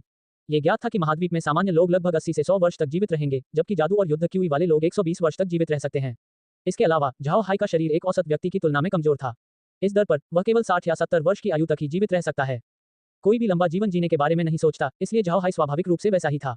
वह अभी तक पर्याप्त रूप से नहीं जी पाया है, इसलिए वह ऐसे तरीके खोजेगा ताकि वह कुछ और समय तक जी सके। जहर निकालना सूची में सबसे पहले था। लेकिन अभी सर्दियों का मौसम था, इसलिए विशेष पौधों की तलाश करना एक कठिन काम होगा। इसलिए झाओ हाई कुछ भी करने के लिए केवल वसंत की शुरुआत तक इंतजार कर सकता है। हालांकि नदी के पानी को सोखने से झाओ हाई को होश आ गया। महाद्वीप में कई सामान्य चीजें अंतरिक्ष को भी उन्नत कर सकती हैं। ये निश्चित रूप से झाओ हाई के लिए एक अच्छी बात थी। अगली सुबह झाओ हाई शीर्ष डेक पर जल्दी दिखाई दिया। सच कहूं तो नदी का दृश्य बहुत सुंदर था। पृथ्वी पर वापस झाओ हाई भी नदियों को पार कर रहा था। लेकिन उस समय पानी पहले से ही प्रदूषण से भरा हुआ था, इसलिए भले ही वह नाव पर सवार हो, वह पानी में जाने की हिम्मत नहीं करता था क्योंकि यह बेहद गंदा दिखता था। लेकिन अब लॉ नदी अभी भी प्रदूषित नहीं हुई है, इसलिए सतह बहुत साफ थी। सुबह का सूरज पानी पर प्रतिबिंबित करता था और सतह को लाल कर देता था। ये देखने में बहुत आकर्षक था। झाओ हाई ने नदी की सतह को देखा और आह भरी, ये बहुत सुंदर है। मैं इस दृश्य से थकता हुआ नहीं दिख रहा हूँ। तभी अचानक स्टैक की ओर से आवाज आई, चिंता मत करो, अगर तुम इसे रोज घूरोगे तो अंततः तुम इससे थक जाओगे। तुम कैसा महसूस कर रहे हो? क्या आप ठीक हैं? झाओ हाई ने मुस्कुराते हुए कहा, मैं ठीक हूँ। अब और मत कहो, मैं कल सचमुच बहुत थक गया था। स्टैक मुस्कुराया और इससे अधिक कुछ नहीं कहा। वह नदी की ओर देखने लगा और उन दोनों ने इस दृश्य का आनंद लिया। इसी समय एक क्रूमैन वहां आया। सबसे पहले उसने झाओ हाई को मूर्तिपूजक दृष्टि से देखा, लेकिन फिर संभल गया और स्टैक की ओर मुड़ा। कैप्टन, मुझे लगता है कि कुछ अजीब हो रहा है। कल से हम एक भी जहाज नहीं देख सके। भले ही वे एरो कछुओं से डरते हों, फिर भी वे इतने लंबे समय तक नौकायन नहीं रोक सकते थे। स्टैक ने घूर कर देखा, फिर उसका रंग बदल गया और उसने कहा, कल शाम को भी तुमने कोई जहाज नहीं देखा। चूंकि लॉ नदी एक प्रमुख जलमार्ग थी, इसलिए रात में जहाजों का यात्रा करना यहाँ आम बात थी। स्टैक ने अपने पूरे समुद्री यात्रा के दौरान उनमें से बहुतों को पहले ही देख लिया था। लेकिन अगर उन्हें कल रात में कोई जहाज यात्रा करते नहीं दिखा, तो ये बहुत अजीब होगा। नाविक ने सिर हिलाकर उत्तर दिया, कल रात एक भी जहाज उधर से नहीं गुजरा। जब से हमारे जहाज पर एरो कछुओं ने हमला किया, हमने आसपास कोई अन्य जहाज नहीं देखा। झाओ हाई की ओर मुड़ते ही स्टैक की अभिव्यक्ति निराशाजनक थी। वेज, ऐसा लगता है कि कुछ लोग वास्तव में हमसे निपटना चाहते हैं, आपको तैयार रहना चाहिए। मुझे संदेह है कि यह ग्रैंड ड्यूक लायन हॉट का काम है। आज के बाद हम स्काई वाटर सिटी में पहुंच सकेंगे। तथ्य यह है कि वह हमसे निपटने के लिए आया था, इसका मतलब था कि हम स्काई वाटर सिटी के क्षेत्र में प्रवेश करने वाले हैं। और जब हम वहां पहुंचेंगे तो हम कैसी परिवार के अधिकार क्षेत्र में होंगे। ग्रैंड ड्यूक तब हम पर कार्रवाई नहीं कर सकता, इसलिए उसके पास हमसे निपटने के लिए केवल आज सुबह है। झाओ हाई भी उदास था और उसने उत्तर दिया, वास्तव में संभावना है कि यह ग्रैंड ड्यूक लायन हॉट है, वो हमें आसानी से नहीं जाने देगा। यदि हम स्काई वाटर सिटी पहुंचते हैं तो हो सकता है कि उसे हमसे निपटने का कोई अवसर न मिले। अगर हम बच गए तो उन्हें राजधानी में आलोचनाओं का सामना करना पड़ेगा। ऐसा लगता है कि हमें वास्तव में खुद को तैयार करना होगा। इस समय माइक भी बाहर चला गया। उसके चेहरे पर क्रोध के साथ उसने कहा, शेरहाट, अच्छा, मैंने सचमुच सोचा था कि वह इन दिनों ऐसा व्यवहार करेगा। लेकिन निश्चिंत रहें, जैसे ही हम स्काई वाटर सिटी पहुंचेंगे, लायन हॉट आपकी सुरक्षा को फिर से खतरा नहीं पहुंचा पाएगा। ग्रैंड ड्यूक के पास हमसे निपटने का यह आखिरी मौका है, इससे बचने के बाद हमारी सुरक्षा की गारंटी है। झाओ हाई ने मुस्कुराते हुए कहा, हमें आज भी जीवित रहना है। इसके बारे में बात करना बेकार है, देखते हैं ग्रैंड ड्यूक लायन हॉट हमसे निपटने के लिए कितनी दूर तक जाएंगे। उसके ये कहने के बाद उन्होंने दूर से एक छोटी नाव को आते देखा। नाव किसी जहाज की जीवनरक्षक नौक की तरह लग रही थी। यह ऐसी चीज थी जिसका उपयोग आमतौर पर नदी में यात्रा करने के लिए नहीं किया जाता था। छोटी नाव पर 5 आकृतियां देखी जा सकती थीं। पांचों ने जादुई वस्त्र पहने थे जिनका रंग आसमानी नीला था। उनके हाथों में जादू की लाठियां थीं। उनकी नाव में न तो पाल था और न ही चप्पू, लेकिन नाव बहुत तेजी से चल रही थी। शायद नाव की ओर देखकर बोला, जल तत्व वाले जादूगर, यह एक अच्छी योजना है। इस नदी में जल तत्व जादूगरों का उपयोग करके हमारे साथ व्यवहार करना सबसे उपयुक्त काम है। भाई, खुद को तैयार करो। उसकी आवाज गूंजने के बाद नाव पर मौजूद जादूगर चले गए। उन्होंने अपनी जादुई छड़ी उठाई और कुछ जादू टोने का उच्चारण किया। तभी समूह ने देखा कि 10 जल ड्रैगन नदी की सतह पर यात्रा करते हुए जहाज की ओर बढ़ रहे थे। झाओ हाई ने संकोच नहीं किया और अपने कर्मचारियों को लहराया। एक विशाल पवन ब्लेड दिखाई दिया और पानी के ड्रैगन की ओर काटने के लिए चला गया। हालांकि ड्रैगन पानी से बने थे। हालांकि ड्रैगन ने अपना रूप खो दिया, लेकिन वे थोड़ी देर बाद ही ठीक हो गए। सुधार के बाद ड्रैगन ने जहाज पर हमला करना फिर से शुरू कर दिया। झाओ हाई का रंग बदल गया। उन्होंने नहीं सोचा था कि इन चीजों से निपटना मुश्किल होगा। जैसे ही कई विशाल आग के गोले पानी के ड्रैगन को रोकते हुए दिखाई दिए, उसने अपने कर्मचारियों को फिर से लहराया। पानी और आग एक दूसरे के साथ असंगत थे। ड्रैगन आग के गोले के आने पर नहीं रुके और इसके बजाय छेद करने का इरादा रखते थे। जादूगरों की निराशा के लिए झाओ हाई के आग के गोले बहुत दृढ़ थे, जिससे ड्रैगन की प्रगति रुक गई। दोनों मंत्र एक दूसरे से उलझ गए और दोनों ने हिलने से इनकार कर दिया। यह आश्चर्य की बात थी कि आग के गोले भी लगातार जवाब देने में कामयाब रहे। इस समय झाओ हाई की ओर कई बर्फ के तीर चलाए गए। प्रत्येक बर्फ के तीर से एक नीली रोशनी उत्सर्जित होती है, लेकिन जो नीला रंग दिखाई देता है वह आम पानी के रंग जैसा नहीं होता है। इसके बजाय यह आश्चर्यजनक रूप से जहर के नीले रंग जैसा दिखता था। तीरों को अचानक सामने आते देख माइक का चेहरा बदसूरत हो गया और उसने कहा, प्राचीन ब्लैक परमाफ्रॉस्ट। नाव पर सवार एक जादूगर ने ठंडे स्वर में हंसते हुए कहा, लड़के की दृष्टि अच्छी है। इस बूढ़े आदमी और मेरे साथियों के हाथों मरना शर्मनाक नहीं होगा। जब तीर झाओ हाई के ठीक सामने आ गए और जब ऐसा लगा कि वह बच नहीं सकते, जब उसने झाओ हाई की आकृति को जहाज के डेक से अचानक गायब होते देखा तो वह चौंक गया। जब मैं ने ये देखा तो पहले तो वह दंग रह गया, लेकिन फिर राहत महसूस की। उसने सोचा कि झाओ हाई ने सिर्फ अंतरिक्ष जादूगर के मंत्र टेलीपोर्टेशन का इस्तेमाल किया है। यह मंत्र आपको तुरंत ही दूसरी जगह ले जा सकता है। स्वाभाविक रूप से यह एक ऐसी जगह होगी जिसे आंखें देख सकती हैं। यदि ऐसा नहीं है तो व्यक्ति स्थान और समय की अशांति में फंस सकता है। शायद यह नहीं पता था कि झाओ हाई ने सिर्फ स्पेस मॉनिटर के फंक्शन का उपयोग किया था। मॉनिटर झाओ हाई को अपने दृश्य के दायरे में स्वतंत्र रूप से टेलीपोर्ट करने की अनुमति दे सकता है। वर्तमान में मॉनिटर की सीमा 2 किलोमीटर है, जो वह क्षेत्र भी था जहां झाओ हाई स्वतंत्र रूप से घूम सकता है। यदि वह उस सीमा में कहीं जाना चाहे तो उसे कोई नहीं रोक सकता। जबकि नाव पर सवार 5 जल तत्व जादूगर स्तब्ध थे, झाओ हाई अचानक हवा के झोंके के साथ उनकी नाव के केंद्र में आ गया। इससे पहले कि जल तत्व के जादूगर अपने भ्रम से उबर पाते, उन्हें पहले ही टुकड़ों में काट दिया गया था। झाओ हाई द्वारा जल जादूगरों को मारने के बाद वह तुरंत उन्हें अंतरिक्ष के अंदर ले गया। जैसे ही उन्हें अंदर रखा गया, अंतरिक्ष ने झाओ हाई को एक संदेश भेजा, अंतरिक्ष में घातक जहरीला पानी प्रवेश कर गया है। पानी की गुणवत्ता का परीक्षण, पानी ठंडा और जहरीला, अत्यधिक आक्रामक और बेहद घना है। अंतरिक्ष ने नए प्रकार के पानी को अवशोषित किया, नए ठंडे पानी के झरने खोले। झाओ हाई ने घूर कर देखा, फिर उसने कयर से पूछा कि अभी क्या हुआ। कयर ने झाओ हाई को बताया कि जल तत्व जादूगरों के अंदर यह ठंडा और जहरीला पानी था। पानी बेहद जहरीला और जानलेवा था। यह पानी अंतरिक्ष की क्षमताओं को बढ़ा सकता है, इसलिए इसने पानी को अवशोषित किया और एक नया ठंडा झरना बनाया। झरने के पानी की गुणवत्ता पहले के ठंडे जहरीले पानी जैसी ही थी। झाओ हाई को आश्चर्य हुआ और उसने तुरंत जादूगरों को मरे हुए लोगों में बदल दिया और उनसे अधिक जानकारी मांगी। जादूगरों ने झाओ हाई से कुछ भी नहीं छिपाया। उन्होंने उसे बताया कि यह पानी उन खजानों में से एक है जिसके लिए सभी जल तत्व जादूगर तरसते हैं। गहरा हिमनद तरल जो उन्हें प्राप्त हुआ उसमें अत्यंत घातक जहर था। इसके अतिरिक्त वह बहुत ठंडा भी था, ठोस बर्फ से भी ज्यादा ठंडा। लेकिन इस तरल के बारे में अजीब बात यह थी कि भले ही यह बर्फ से भी ठंडा था, फिर भी इसने अपनी तरल अवस्था बनाए रखी और जमता नहीं था। हालांकि जब तक ये तरल पदार्थ किसी अन्य वस्तु के संपर्क में आता है, यह उसे तुरंत जमा देगा। कोई यह कह सकता है कि यदि जल तत्व वाले जादूगर को यह चीज मिल जाए तो उनकी ताकत कम से कम 5 स्तरों तक आसानी से बढ़ सकती है। इन 5 जल तत्व जादूगरों के पास 7वीं रैंक की ताकत थी, इसलिए इस तथ्य को जोड़ते हुए कि उनके पास गहरा हिमनद तरल था, वे पूरे महाद्वीप में बदनामी बटोरने में कामयाब रहे। यही कारण था कि माइक पहले प्राचीन ब्लैक परमाफ्रॉस्ट चिल्लाता था। संयोग से उन्होंने पिछले वर्षों में ग्रैंड ड्यूक लायनहॉर्ट के अधीन भी शरण ली। इस बार लायनहॉर्ट ने उन्हें झाओ हाई के साथ सौदा करने के लिए कहा। वे जानते थे कि झाओ हाई कमजोर नहीं थे, इसलिए कार्य की पूर्ति सुनिश्चित करने के लिए उन्होंने अपना प्रोफाउंड ग्लेशियल लिक्विड लाने का फैसला किया। लेकिन उन्हें उम्मीद नहीं थी कि न केवल वे असफल हुए, बल्कि उन्होंने झाओ हाई के अंतरिक्ष को एक नया गहरा हिमनद झरना भी दिया। झाओ हाई काफी खुश था। वह जहाज पर वापस आया क्योंकि मैंने उसे मूर्खतापूर्ण ढंग से देखा। माइक की शक्ल देखकर झाओ हाई मुस्कुराए बिना नहीं रह सके और बोले, हम अच्छे हैं, प्राचीन ब्लैक परमाफ्रॉस्ट अब हमें परेशान नहीं करेंगे। चलिए, ग्रैंड ड्यूक ने आगे एक युद्धपोत भेजा है। माइट और स्टैक ने कुछ नहीं पूछा। वे धीरे धीरे नदी पर आगे बढ़े और जल्द ही उन्हें एक विशाल युद्धपोत दिखाई दिया। युद्धपोत स्टैक के जहाज से बड़ा नहीं था, लेकिन फिर भी इसने लगभग 5000 टन पानी विस्थापित किया। ऐसा इसलिए था क्योंकि भले ही जहाज माल परिवहन के लिए सुसज्जित नहीं था, फिर भी इसमें बड़ी संख्या में जादुई तोपें और बंदूकें और साथ ही कुछ सैन्य आवश्यकताएं भी थीं। जहाज पर 5000 सैनिक भी सवार थे। जहाज के ऊपर एक झंडा लहरा रहा था जिस पर एक भयंकर स्वॉर्डफिश की छवि बनी हुई थी। जब मेयट ने युद्धपोत को देखा तो उसका चेहरा बदसूरत होने से बच नहीं सका। एक स्वॉर्डफिश? क्या वह रोसेन साम्राज्य की प्रसिद्ध स्वॉर्डफिश नहीं है? ये यहाँ कैसे प्रकट हो सकता है? क्या ग्रैंड ड्यूक लायनहॉर्ट ने अपना दिमाग खो दिया? इस समय झाओ हाई ने देखा कि स्वॉर्डफिश अपनी तोपों को उनके जहाज की ओर संरेखित करने के लिए मुड़ रही थी और गोली चलाने के लिए तैयार हो रही थी। झाओ हाई निश्चित रूप से ऐसा नहीं होने देंगे। अगर तोपें आग उगलने में कामयाब रहीं तो उनका जहाज निश्चित रूप से नष्ट हो जाएगा। जैसे ही बड़ी संख्या में मरे हुए लोग स्वॉर्डफिश पर दिखाई दिए, झाओ हाई ने अपना हाथ लहराया। मरे हुए लोगों का वध शुरू होने से पहले जहाज पर मौजूद सैनिकों के पास स्थिति को समझने का समय नहीं था। सैनिकों से निपटने के बाद झाओ हाई ने तुरंत जहाज को अंतरिक्ष में ले जाया। लेकिन माइक की आंखों के नीचे ऐसा लग रहा था जैसे झाओ हाई ने एक स्थानिक दरार का उपयोग करके स्वॉर्डफिश को निगल लिया हो। जब झाओ हाई ने स्वॉर्डफिश लेना समाप्त कर लिया तो मैंने तुरंत उसका समर्थन करने के लिए 2 कदम आगे बढ़ाए। झाओ हाई ने अपना सिर हिलाया और कहा, मैं ठीक हूँ। मुझे बस एक ब्रेक लेने की जरूरत है। मैं वापस जाऊंगा और आराम करूंगा। मैं बाकी सब आप पर छोड़ दूंगा। फिर झाओ हाई अपने केबिन की ओर चला गया। झाओ हाई वास्तव में थका हुआ नहीं था। वह बस अंतरिक्ष में वापस जाना चाहता था और अपनी विशाल फसल को देखना चाहता था। इस बार उन्हें सचमुच बहुत फायदा हुआ है। उसने नहीं सोचा था कि ग्रैंड ड्यूक लायनहॉर्ट वास्तव में इतना उदार होगा और उसे एक युद्धपोत भेजेगा। ये बिल्कुल स्पष्ट था कि यह युद्धपोत मीठे पानी की यात्रा के लिए नहीं था। साफ देखा जा सकता है कि यह समुद्र के लिए था। अब जब लौ नदी समुद्र से जुड़ने वाली थी तो युद्धपोत केवल यहीं तक पहुंच सका। लौ नदी में विस्थापित पानी की मात्रा को देखते हुए उसके लिए लौ नदी के साथ यात्रा करना असंभव था। जहाज पर मौजूद सैनिकों को भी झाओ हाई ने मरे हुए में बदल दिया था। न केवल उसे एक युद्धपोत प्राप्त हुआ, बल्कि उसे चलाने के लिए लोगों की चिंता भी नहीं करनी पड़ी। इसके अलावा एक और महत्वपूर्ण बात यह थी कि झाओ हाई ने गहरे हिमनद झरने को प्राप्त करने के साथ साथ जल तत्व जादू भी सीखा। अंतरिक्ष में प्रवेश करने पर झाओ हाई सबसे पहले प्रोफाउंड ग्लेशियल स्प्रिंग पर गए। गहरा हिमनद झरना जीवन तरल झरने और गर्म झरने के ठीक बगल में था। जीवन तरल झरने का पानी बहुत साफ दिखता था, लेकिन भले ही यह बहुत सामान्य दिखता था, लोग वास्तव में इसे देखकर ही अपनी जीवन शक्ति भरते हुए महसूस कर सकते थे। गर्म पानी के झरने के आसपास धुंध छाई हुई थी और इसका तापमान निश्चित रूप से कम नहीं था। गहरे हिमनद झरने ने बिल्कुल अलग रूप दिखाया। इसने बहुत गहरा नीला रंग दिखाया और रुके हुए पानी की तरह व्यवहार किया। इसे देखकर लोगों को एक घातक एहसास हुआ। झाओ हाई ने हिमनदी झरने की ओर एक लकड़ी की छड़ी उठाई। झरने में प्रवेश करते ही छड़ी तुरंत बर्फ में बदल गई, जिससे उसकी पूरी सतह पाले की परत से ढक गई। झाओ हाई ने तुरंत छड़ी वापस ले ली और धीरे से उसे छुआ, लेकिन छड़ी तुरंत टुकड़ों में बदल गई।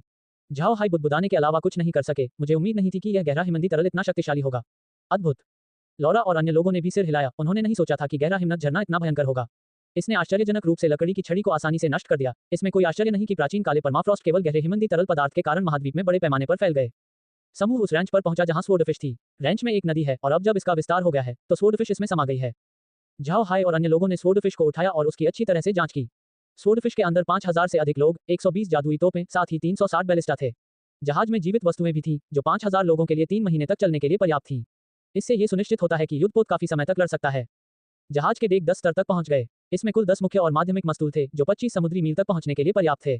इस प्रकार के जहाज को निश्चित रूप से तेज जहाज कहा जा सकता है। इस प्रकार के तेज जहाज को रोसेन साम्राज्य की मुख्य नौसैनिक शक्ति माना जाता था। हालांकि यह युद्धपोतों में सबसे बड़ा नहीं था, लेकिन यह उस प्रकार का नौसैनिक युद्धपोत था जिसका उपयोग साम्राज्य ज्यादातर करता था। झाओ हाई प्रभावित हुए। यह जहाज बहुत अच्छा था। इस जहाज के बारे में एक और महत्वपूर्ण बात इसे बनाने में इस्तेमाल की गई लकड़ी की गुणवत्ता थी। इस प्रकार की लकड़ी के साथ साथ इसके मोटे पतवार के कारण ये बहुत लंबे समय तक नौकायन का सामना कर सकता है, जो एक सैन्य उत्पाद के लिए बहुत अच्छी गुणवत्ता है। पूरी सुबह अंतरिक्ष के अंदर रहने के बाद झाओ हाई दोपहर के भोजन के समय बाहर आए और स्टैक और माइट को देखा।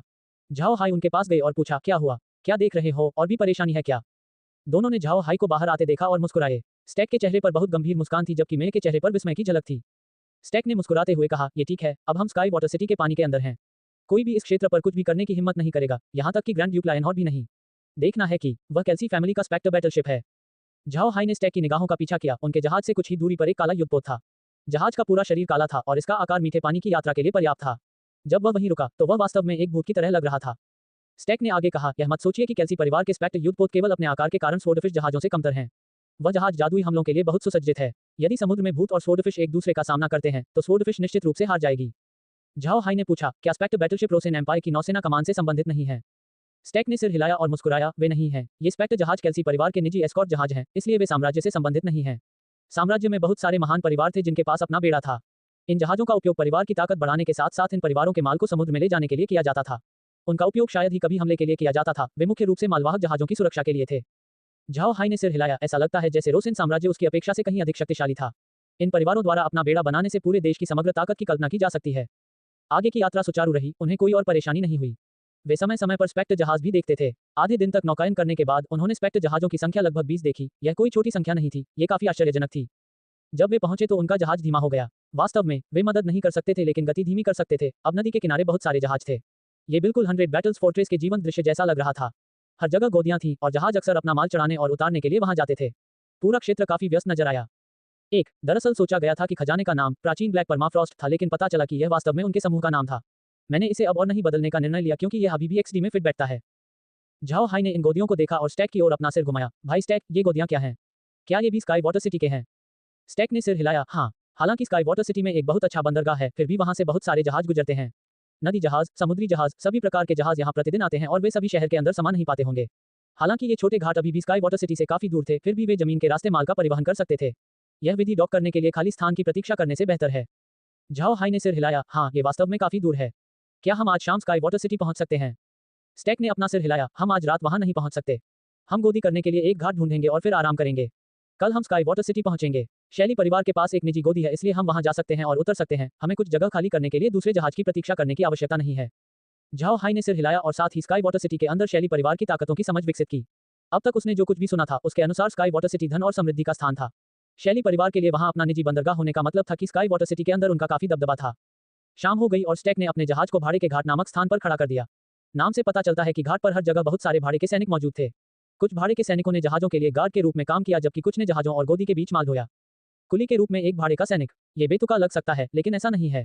भाड़े के सैनिक क्या थे? वे पहले स्थान पर केवल सामान्य नागरिक थे। उनमें से अधिकांश ने विभिन्न कारणों से अपना घर खो दिया। जीवित रहने और गुलाम न बनने के लिए वे केवल भाड़े के सैनिक ही हो सकते थे, क्योंकि उनकी लड़ने की शक्ति बहुत कमजोर थी और सच्चाई ये थी कि उनके पास अपने परिवार का पेट पालने के लिए था।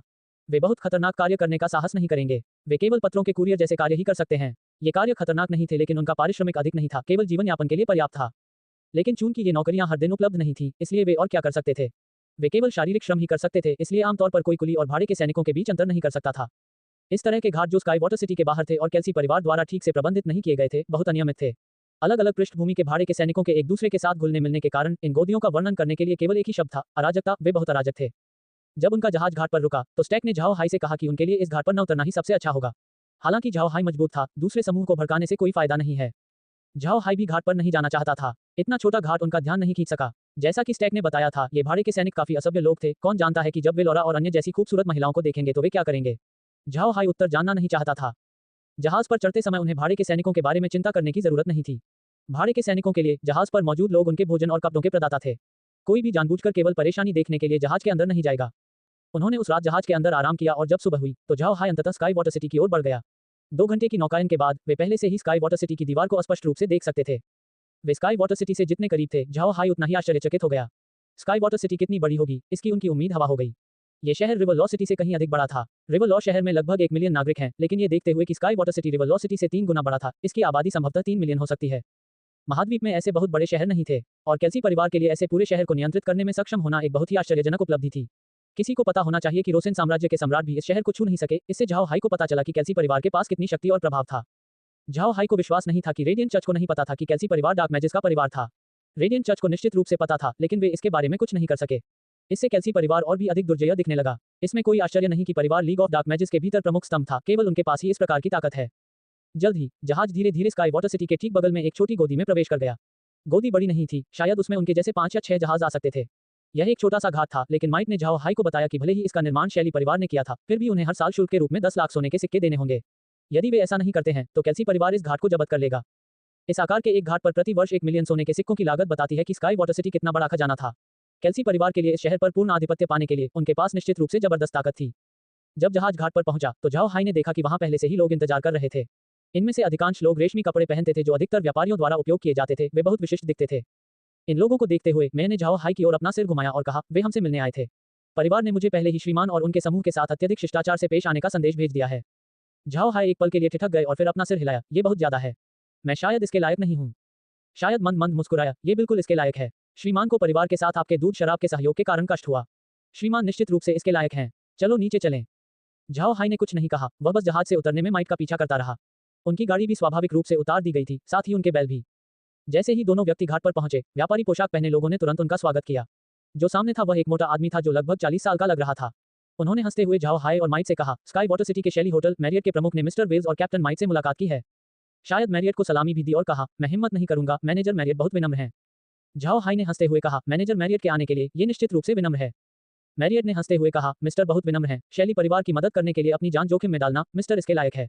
सर कृपया गाड़ी पर बैठ जाए, होटल ने खाना बना दिया है और केवल मिस्टर के आने का इंतजार कर रहे हैं। मैरियट की बात सुनकर झाओ हाई मुस्कुराए और बोले, तब मैं असभ्य हो जाऊंगा। फिर प्रबंधक कृपया। फिर समूह अपनी अपनी गाड़ियों पर चढ़ गया और स्काई वाटर सिटी की ओर चल पड़ा। शहर में प्रवेश करते समय झाओ हाई ने स्काई वाटर सिटी का आकार बड़ा कर दिया। शहर निश्चित रूप से स्काई वाटर सिटी कहलाने का हकदार था। शहर के अंदर कई छोटी खाड़ियां और पुल थे। कुल मिलाकर देखें तो पूरा शहर बहुत ही असामान्य लग रहा था। शहर में लोगों की भीड़ थी, पैदल यात्री यातायात से गुजर रहे थे। हालांकि शहर के अंदर बहुत सारी खाड़ियां थीं, लेकिन सड़कें बेहद विशाल थीं। सड़क के किनारे बहुत सारी दुकानें भी थीं। विभिन्न गाड़ियों और लोगों को इन दुकानों में प्रवेश करते और बाहर निकलते देखा जा सकता है। इन दुकानों पर व्यवसाय बहुत अच्छा था। समय समय पर झाओ हाई लोगों को मानक चमड़े के कवच पहने हुए देख सकता था। वे 2 हाथों वाली तलवार लेकर सड़क पर चल रहे थे। ये लोग उस स्थान के चारों ओर ऐसे देख रहे थे मानो किसी चीज की निगरानी कर रहे हों। इन लोगों के चमड़े के कवच पर केल्सी परिवार का प्रतीक चिन्ह छपा हुआ था। ऐसा लगता था जैसे ये केल्सी परिवार के लोग थे। इन लोगों को देखते हुए झाओ हाई ने लौरा की ओर रुख किया और पूछा, लौरा, ये लोग कौन हैं? क्या वे सिटी गैरिसन हैं? क्या केल्सी परिवार उन्हें सार्वजनिक सुरक्षा बनाए रखने के लिए भेजता है? लौरा ने मुस्कुराते हुए उत्तर दिया, जैसा मैंने सुना, स्काई वाटर सिटी में शहरी प्रशासनिक और कानून प्रवर्तन ब्यूरो नामक एक अद्वितीय संगठन है। उन्हें विशेष रूप से सार्वजनिक सुरक्षा संभालने का काम सौंपा गया था। वे सड़कों की सफाई और अन्य विविध कार्यों के लिए भी जिम्मेदार थे। स्काई वाटर सिटी के अंदर उनका प्रभाव काफी बड़ा है। झाओ हाई स्तब्ध रह गया। उन्होंने नहीं सोचा था कि आर्क कॉन्टिनेंट में आने के बाद उन्हें शहरी प्रशासनिक और कानून प्रवर्तन ब्यूरो शब्द दोबारा सुनने को मिलेंगे।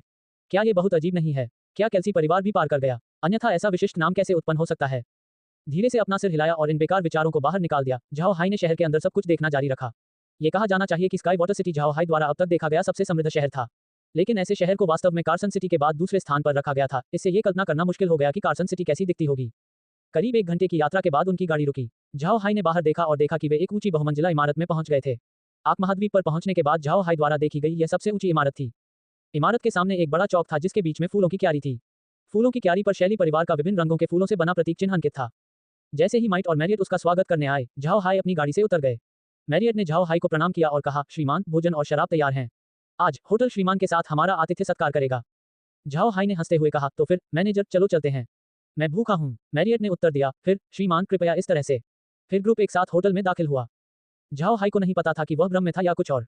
उसे लगा कि मैनेजर मैरियट उसे लेकर बेहद उत्साहित है। उनके अंदर अथाह ऊर्जा थी। वह वास्तव में नहीं जानता था कि जब वे शहर की ओर यात्रा कर रहे थे तो मैंने मैरियट को पहले ही बता दिया था कि झाओ हाई एक अंतरिक्ष जादूगर था। किसी भी शक्ति के लिए एक अंतरिक्ष जादूगर को अपने पक्ष में करना सर्वोच्च स्तर की प्राथमिकता थी। जब मैरियट को पता चला कि झाओ हाई एक अंतरिक्ष जादूगर है तो स्वाभाविक रूप से वह बेहद भावुक हो गया। वह झाओ हाई को कम आतिथ्य दिखाने से डरता है। स्काई वाटर सिटी का शैली होटल बहुत आलीशान था। यह उच्च गुणवत्ता वाली सेवाओं से भरपूर था। उसमें आने जाने वाले सभी लोग अच्छे कपड़े पहने हुए थे और पढ़े लिखे लग रहे थे। ये जानने के लिए कि व्यवसाय बहुत अच्छा चल रहा है केवल एक नज़र की आवश्यकता है। उनसे मिले सभी मेहमानों ने मैरियट का अभिवादन किया। इससे पता चलता है कि ये लोग होटल के मैनेजर में कुछ महत्व देखते हैं। झाओ हाई ने देखा कि ये लोग छोटे रईस होंगे और इनकी इतनी ऊंची पहचान नहीं होगी। हालांकि वे मेहमानों के रूप में शैली होटल के अंदर थे, लेकिन मैरियट को नाराज करने की हिम्मत नहीं हुई। वे समय समय पर प्रबंधक की चापलूसी भी करते हैं, जो उनके परिवारों और व्यवसायों के लिए अच्छा था। लेकिन मैरियट ने केवल उनकी स्थिति के कारण उन्हें नीची दृष्टि से नहीं देखा। उन्होंने अपने पास आने वाले लोगों का भी गर्मजोशी से स्वागत किया। उनके प्रति जरा भी अनादर नहीं किया गया, जिससे मैरियट के बारे में झाओ हाई का मूल्यांकन ऊंचा हो गया। होटल का मैनेजर एक अच्छे व्यवहार वाला सज्जन व्यक्ति लग रहा था। जल्द ही समूह होटल के लिफ्ट में प्रवेश कर गया और 10 मंजिल ऊपर चला गया। ऊपर जाते समय मैरियट झाओ हाई की ओर मुड़ा। हमारे होटल में 2 डाइनिंग हॉल हैं, एक पहली मंजिल पर जबकि दूसरा 10वीं मंजिल पर है। पहली मंजिल पर रेस्तरां हर किसी के लिए भोजन करने के लिए खुले हैं, लेकिन 10वीं मंजिल पर रेस्तरां अलग है। यहाँ तक कि होटल के मेहमानों को भी उस डाइनिंग हॉल तक पहुंच नहीं मिल सकती है। केवल कुछ लोग ही वहां भोजन कर पाते हैं, अर्थात होटल के वीआईपी। 10वीं मंजिल के डाइनिंग हॉल का शेफ रोसेन एम्पायर के शीर्ष शेफ में से एक है। भले ही आप उसकी तुलना इंपीरियल शेफ से करें, फिर भी वह हारेगा नहीं। झाओ हाई ने मुस्कुराते हुए कहा, शैली होटल पहले से ही असाधारण है, ये देखते हुए कि वे पूरे महाद्वीप में अपना व्यवसाय बनाने में कामयाब रहे। अब मैनेजर जैसे लोगों को देखकर कोई आश्चर्य नहीं कि व्यवसाय बहुत अच्छा चल रहा है। मैरियट गौरवान्वित दिख रही थी। श्रीमान ने मेरी बहुत अधिक प्रशंसा की। शैली परिवार के अंदर मेरे जैसे बहुत सारे लोग हैं, एक बैल पर जितने बाल होते हैं। मैं तो बस एक छोटा सा होटल मैनेजर हूँ। शायद वास्तव में हंसे और कहा, प्रबंधक मैरियट बहुत विनम्र हैं। महाद्वीप में लगभग 11,200 शैली होटल हैं, और यदि हम केवल उत्पन्न आय को आधार बनाएं तो स्काई वाटर सिटी शाखा शीर्ष 10 में स्थान पा सकती है। इससे पता चलता है कि मैनेजर मैरियट कितना मजबूत है। ये सुनकर झाओ हाई ने मैरियट को एक नई रोशनी से देखा। उन्हें उम्मीद नहीं थी कि यह मोटा आदमी इतना ताकतवर हो सकता है कि 11,200 होटलों में से वह वास्तव में शीर्ष 10 में शुमार हो जाएगा। क्या यह अत्यंत आश्चर्यजनक नहीं था? हालांकि होटलों की प्रतिष्ठा एक जैसी है, लेकिन वे जिन शहरों में स्थित थे वे अलग अलग थे। इतने सारे होटलों के बीच शीर्ष 10 में स्थान पाना आसान नहीं था। भले ही आपको अनुकूल स्थान पर रखा गया हो, रिश्तों, स्टाफ प्रबंधन, अतिथि प्रबंधन और बहुत कुछ के संबंध में अभी भी बहुत कुछ करना बाकी है। जब आप इसे इस परिप्रेक्ष्य में देखते हैं तो आप देख सकते हैं कि मैरियट कितना दुर्जय व्यवसायी था। जब मैरियट ने सुना कि माइक ने क्या कहा तो उसकी मुस्कान और भी उज्जवल हो गई। फिर माइक की ओर मुड़ा और कहा, मैं कैप्टन माइक से तुलना नहीं कर सकता। कैप्टन माइक परिवार मुख्यालय के गैरिसन बल के कप्तान हैं। उन्हें आसानी से नहीं भेजा जा सकता था। उनके पास जो ताकत है वह हम छोटे अधिकारियों से कहीं ज्यादा बड़ी है। शायद कठोरता से मुस्कुराया, मैं बस थोड़ा सा कप्तान हूँ, इतना शक्तिशाली नहीं। मैनेजर बहुत विनम्र है। फिर समूह हंसते हुए 10वीं मंजिल के डाइनिंग हॉल की ओर बढ़ गया। जब लिफ्ट का दरवाजा खुला तो झाओ हाई और माइट आश्चर्यचकित हो गए। उन्हें उम्मीद नहीं थी कि डाइनिंग हॉल में कोई और भी मौजूद होगा, और वह व्यक्ति अंदर पहले से ही खा पी रहा था। झाओ हाई ने देखा कि मैरियट पहले ही जगह साफ कर चुका था। डाइनिंग हॉल के अंदर केवल एक टेबल थी जिसमें कुछ था, बाकी टेबलें खाली थीं। आसपास अच्छे कपड़े पहने हुए वेटर मौजूद थे और वे सभी मेज पर खाना खाते और शराब पीते हुए युवक को घूर रहे थे। स्थिति का विश्लेषण करने पर झाओ हाई ने माना कि युवक को शैली परिवार का सदस्य होना चाहिए। इसके अलावा उसकी हैसियत इतनी कम नहीं हो सकती थी, अन्यथा वेटर उसे अकेला नहीं छोड़ते। जब मैरियट ने युवक को देखा तो उसका रंग बदल गया और उसने कठोर मुस्कान के साथ युवक की ओर देखा। 13वें युवा मास्टर, आप आए। युवक को मैरियट की कोई परवाह नहीं थी, वह बस खाता पीता रहा। इसी समय माइक ने आगे आकर अभिवादन किया। माइक ने 13वें युवा मास्टर को देखा है। 13वें युवा मास्टर का माइक के प्रति रवैया काफी बेहतर था। उसने माइक की ओर देखा और कहा, माइक तुम यहाँ कैसे आए? शायद मुस्कुराए और कहा, इस बार मुझे मिस्टर वेल्स को एस्कॉर्ट करने के लिए परिवार द्वारा भेजा गया था। फिर माइक ने 13वें युवा मास्टर को झाओ हाई से मिलवाया। यह मिस्टर वेल्स हैं, परिवार के एक प्रतिष्ठित अतिथि। उन्होंने उन्हें उच्चतम स्तर का आतिथ्य प्रदान करने का निर्देश दिया। माइक के शब्दों ने वास्तव में युवा मास्टर को झाओ हाई के प्रति अपने दृष्टिकोण पर ध्यान देने की चेतावनी दी। शैली फैमिली जैसे महान रईसों के लिए उनकी शिक्षा प्रणाली पहले ही खत्म कर दी गई थी। परिवार के सभी वंशजों को बहुत कम उम्र से ही शिक्षित किया जाएगा, जैसा कि अधिकांश कुलीन परिवार करते हैं। स्वाभाविक रूप से उनके लिए केवल नियमित कक्षाओं में जाकर सीखना असंभव था। इसलिए शैली फैमिली जैसे व्यापारी परिवार वे अपने बच्चों को शुरुआती वर्षों से ही व्यापारी प्रशिक्षण भी सिखाएंगे। लेकिन एक सफल व्यापारी बनने के लिए किसी के पास अच्छे लोगों का कौशल होना चाहिए, इसलिए वे आमतौर पर अपने कौशल को निखारने के लिए अपने वंशजों को सामाजिक कार्यक्रमों में लाएंगे। शैली परिवार इस पहलू में अच्छा था, उनके वंशज पहले से ही बहुत तैयार थे। लेकिन एक परिवार के अंदर हमेशा एक या दो काली भेड़ें होती थीं, और ये 13वां युवा मास्टर शैली परिवार की काली भेड़ थी। हालांकि बचपन में उन्हें जो शिक्षा मिली वह उनके बड़े भाइयों के समान ही थी, फिर भी 13वें युवा गुरु अलग निकले, जिससे परिवार को बड़ा सिरदर्द हुआ। हालांकि इस 13वें युवा मास्टर ने बहुत सी चीजें सीखी थी, लेकिन उन्होंने इसका उपयोग उचित स्थानों पर नहीं किया। पूरे शैली परिवार में वह एकमात्र ऐसा व्यक्ति था जिसने एक बिगड़े लड़के की तरह व्यवहार किया। परिवार में कुछ उच्च पदस्थ बुजुर्गों के अलावा उन्होंने किसी को कोई भाव नहीं दिया। दरअसल कुछ समय पहले उनकी ग्रैंड ड्यूक लायनहॉट के बेटे से लड़ाई हो गई थी। बाद में ग्रैंड ड्यूक ने शैली फैमिली के व्यवसाय को दबाना शुरू कर दिया। व्यावसायिक मामला और पहले की हाथापाई एक दूसरे से पूरी तरह से असंबंधित नहीं थे। लेकिन इस 13वें युवा गुरु की मां भी एक महान परिवार से थी जो बहुत प्रभावशाली थी। इससे उनकी मां को परिवार में ऊंचा दर्जा प्राप्त हो गया। शायद इसी वजह से 13वां युवा गुरु बहुत अहंकारी था, यहाँ तक कि वह अपने बड़े भाइयों को भी हेय दृष्टि से देखता था। उनके इसी किरदार ने शैली फैमिली के सिर पर चोट पहुंचाई थी। उसने किसी को मुंह नहीं दिखाया, यहाँ तक कि उसने मैरियट के साथ भी कूड़े जैसा व्यवहार किया। यहाँ तक कि उसने परिवार के लिए बड़ी मुसीबतें खड़ी कर दी। इससे शैली परिवार को उसके द्वारा पैदा की गई परेशानियों से निपटने के तरीके सूझने लगे। लेकिन अंततः वह शैली परिवार का सदस्य था और उसकी माँ एक प्रभावशाली थी, इसलिए परिवार के अंदर किसी को भी उसके प्रति असभ्य होने की हिम्मत नहीं हुई। मैरियट जैसे किसी व्यक्ति के लिए भी उसे अभी भी सम्मान दिखाने की जरूरत थी। इससे वह और भी अराजक हो गया। पिछले कुछ दिनों में वह शैली फैमिली के न जाने कितने बिजनेस को तबाह करने में कामयाब रहा। उसने जिन लोगों को नाराज किया उनकी संख्या भी कम नहीं थी। सौभाग्य से उन्होंने शैली फैमिली के चेहरे को ध्यान में रखा, इसलिए उन्होंने उसे केवल एक बच्चा ही माना जो कभी ठीक से बड़ा नहीं हुआ। मैरियट को पूर्व सूचना मिली थी कि युवा मास्टर 3 दिनों में स्काई वाटर सिटी पहुंचेंगे।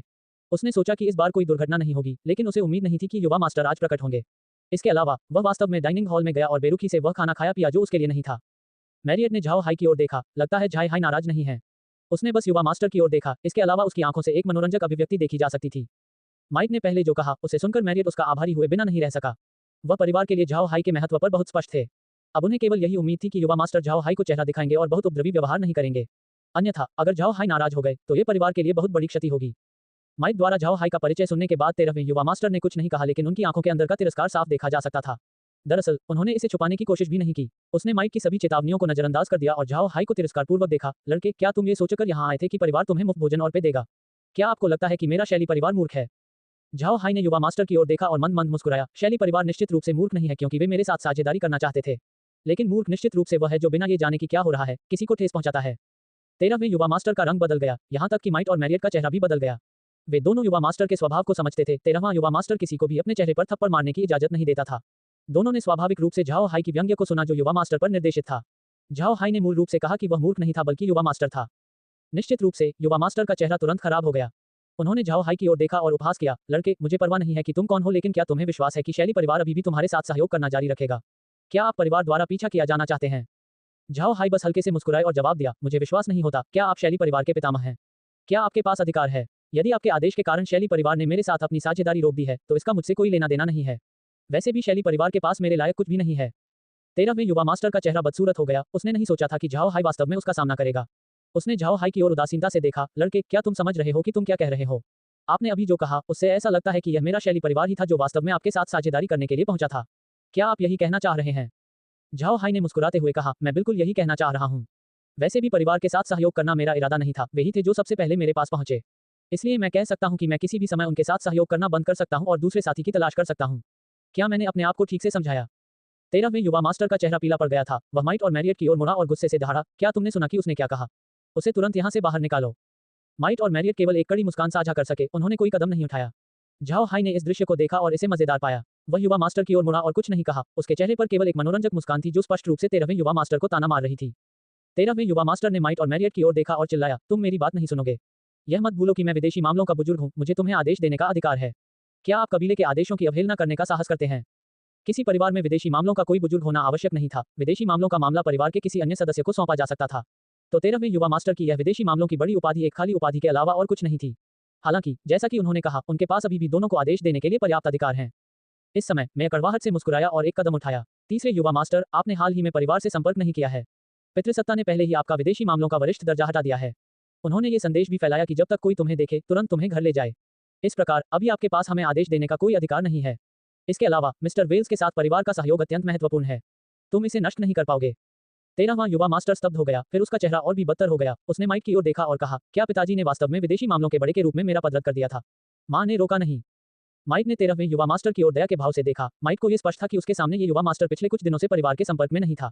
उसने खुद को छिपा लिया है, संभवतः इसलिए क्योंकि वह जानता था कि ग्रैंड ड्यूक लायनहॉर्ट के साथ झगड़े का कारण वह था और उसके पिता निश्चित रूप से उसे नहीं जाने देंगे। उन्होंने यथासंभव कोशिश की कि परिवार के लोगों के संपर्क में न आए। वह हाल ही में सामने आई क्योंकि हो सकता है कि उनके पास खर्च करने के लिए पैसे खत्म हो गए हों। जब वह पहले छिपा था तो कबीले को उसके ठिकाने के बारे में पता नहीं था, लेकिन अब जब वह हाल ही में प्रकट हुआ है तो कबीले के कुछ लोग उसका पीछा कर रहे थे और गुप्त रूप से उसकी रक्षा कर रहे थे। यही कारण था कि मैरियट को पता था कि वह 3 दिनों में स्काई वाटर सिटी पहुंचेगा। उसने यह नहीं सोचा था कि युवा मास्टर जल्दी आ जाएगा और झाओ हाई के साथ परिवार के सहयोग को खराब करने के लिए बहुत उत्सुक था। इस छिपाव के कारण ही युवा मास्टर को परिवार में होने वाली घटनाओं के बारे में पता नहीं चला। हो सकता है कि मूल रूप से वह 13वें युवा मास्टर के आने का इंतजार करना चाहता हो और उसे यह बताने से पहले कि क्या हुआ था। लेकिन अब इसकी कोई आवश्यकता नहीं थी। युवा मास्टर के स्वभाव को देखते हुए अगर माइक ने अब हस्तक्षेप नहीं किया तो झाओ हाई और परिवार के सहयोग का विघटन वास्तव में संभव होगा। इससे उनका सिरदर्द और बढ़ जाएगा। माइक ने आह भरते हुए कहा, 13वें युवा मास्टर, आपको घर जाना चाहिए, तब तक आपको सब कुछ पता चल जाएगा। शायद स्वाभाविक रूप से नहीं चाहते थे कि परिवार की अंदरूनी बातें फैलें। वह चाहता था कि अधिक समस्याएं कम करने के लिए पहले युवा मास्टर से छुटकारा पाया जाए। जब वे अकेले हों तो उन्हें सूचित करना बेहतर होगा। हालांकि युवा मास्टर ऐसे मूड में नहीं था, उसने मेयर पर चिल्लाया और कहा, पता है क्या, अब चूंकि मैं विदेशी मामलों का बुजुर्ग नहीं हूं, तो आप अब मेरी बात नहीं सुनेंगे। यह मत भूलो कि तुम एक गुलाम हो, एक मूर्ख हो जिसे मेरे शैली परिवार ने पाला है।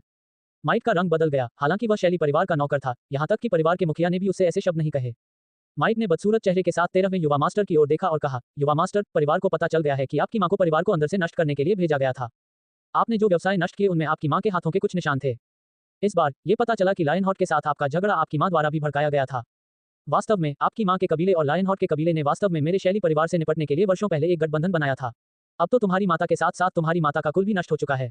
ग्रैंड ड्यूक लायनहॉट से निपटने में परिवार को लंबा समय लगने का कारण यह था कि वे पहले से ही आपकी मां के कबीले से निपट रहे थे।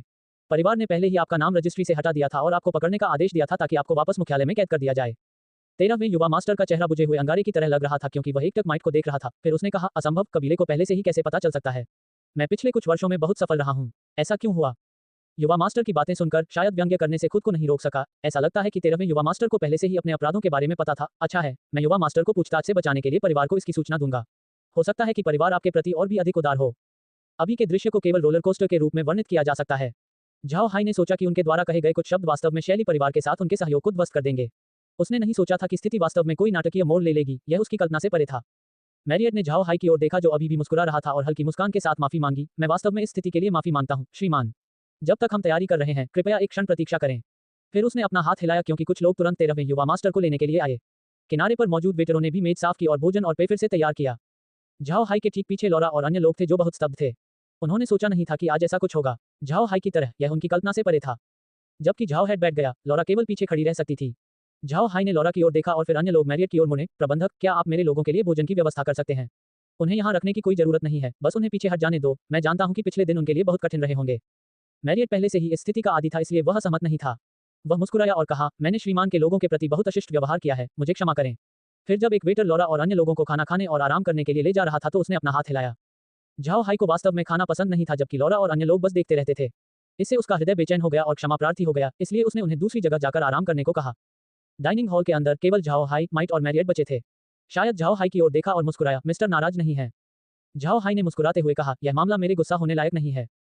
मैरियट मुस्कुराया, मिस्टर वास्तव में अच्छे स्वभाव के हैं। मिस्टर को शायद पता नहीं होगा, लेकिन आपने इस बार परिवार की बहुत मदद की है।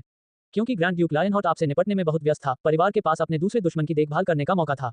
अब जब कबीला ग्रैंड ड्यूक लुएन के साथ व्यवहार शुरू करेगा, मेरा मानना है कि वह ज्यादा समय तक टिक नहीं पाएगा। झाओ हाई ने मंद मंद मुस्कुराते हुए कहा, जब तक कोई पूर्ण बेवकूफ नहीं है, वे शैली परिवार जैसे परिवार के खिलाफ कदम उठाने की हिम्मत नहीं करेंगे। ये देखते हुए कि आपके परिवार का रिजर्व कितना गहरा था, ग्रैंड ड्यूक कैसे बच सका? ये सुनकर मैरियट को गर्व महसूस हुआ, लेकिन उसने तुरंत अपनी अभिव्यक्ति छुपा ली। कठोर मुस्कान के साथ उन्होंने कहा, ईमानदारी से कहूं तो ये समय वास्तव में परिवार के लिए काफी खतरनाक था। हमने कभी नहीं सोचा था कि कोई हमें अंदर से बर्बाद करने के लिए किसी महिला को भेजेगा। हमारे परिवार में एक महिला से शादी करना, उसके बच्चे पैदा करने का इंतजार करना, फिर उस बच्चे से साझेदारी और व्यवसाय को नष्ट करना। ये साजिश दशकों तक बिना पता चले चलती रही। ये बहुत शर्मनाक था। ये केवल मैरियट ही नहीं था जिसने इसे महसूस किया। जब झाओ हाई ने माइक के शब्द सुने तो वह कांपने के अलावा कुछ नहीं कर सका। शैली परिवार को नष्ट करने के लिए 13वें युवा मास्टर की मां का कबीला वास्तव में इस हद तक चला गया। इस तरह के कथानक में किया गया ये बहुत ही हास्यास्पद प्रयास था। शायद झाओ हाई की ओर मुड़े और कहा, मिस्टर, क्या आप इस बार केल्सी परिवार के साथ सहयोग लेने नहीं आए थे? मिस्टर वेल्स, चूंकि आप मेरे मित्र हैं, इसलिए मुझे कुछ ऐसा कहने की अनुमति दीजिए जिसे आप सुनना नहीं चाहेंगे। आपकी वर्तमान ताकत इतनी नहीं है कि केल्सी परिवार आप पर सहयोग के लिए विचार कर सके। परिवार को जिस योग्यता की आवश्यकता है वह बहुत ऊंची है। झाओ हाई ने फीकी मुस्कान दिखाते हुए कहा, चिंता मत करो, इस बार मैं एक पारस्परिक मित्र के पत्र के साथ केल्सी परिवार से मिलने स्काई वाटर सिटी आया था। उन्हें कम से कम मुझ पर विचार करना चाहिए। मैंने एक्सू साम्राज्य में कुछ लोगों को नाराज कर दिया, यहाँ के अलावा मैं कहीं नहीं जा सकता था। माइट और मैरियट ने कुछ नहीं कहा क्योंकि यह स्थिति बहुत सामान्य थी।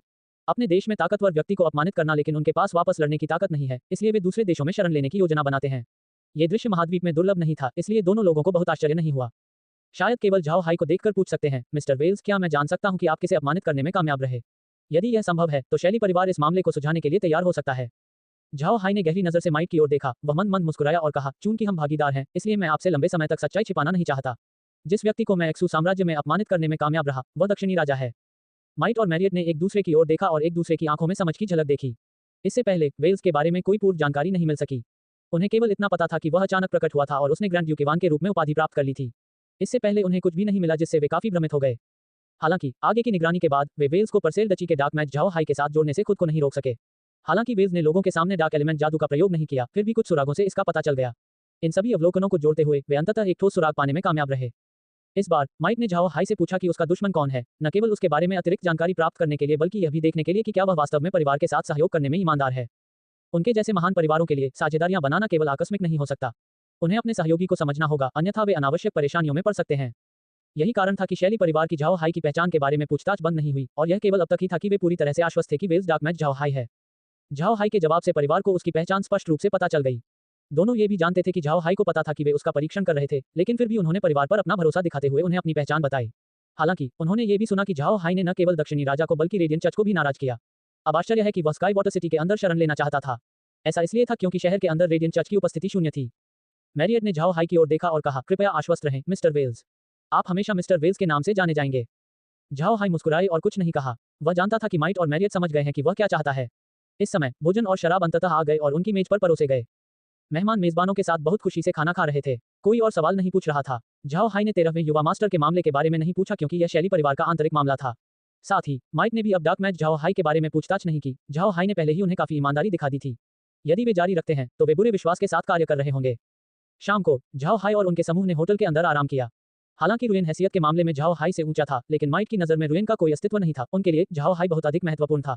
इससे रुएन को यह भी पता चल गया कि परसेल डची की युवा महिला की उसकी स्थिति का रोसेन साम्राज्य के अंदर कोई मतलब नहीं है। अगली सुबह जब झाओ हाई ने नाश्ता किया तो उसने मे से सिटी लॉर्ड्स मैंशन की दिशा के बारे में पूछा। वह आज सिटी लॉर्ड को सम्मान देने के साथ साथ बेल का पत्र भी उन्हें देने की योजना बना रहा था। झाओ हाई ये देखना चाहता था कि स्काई वाटर सिटी का सिटी लॉर्ड उसका स्वागत कैसे करेगा।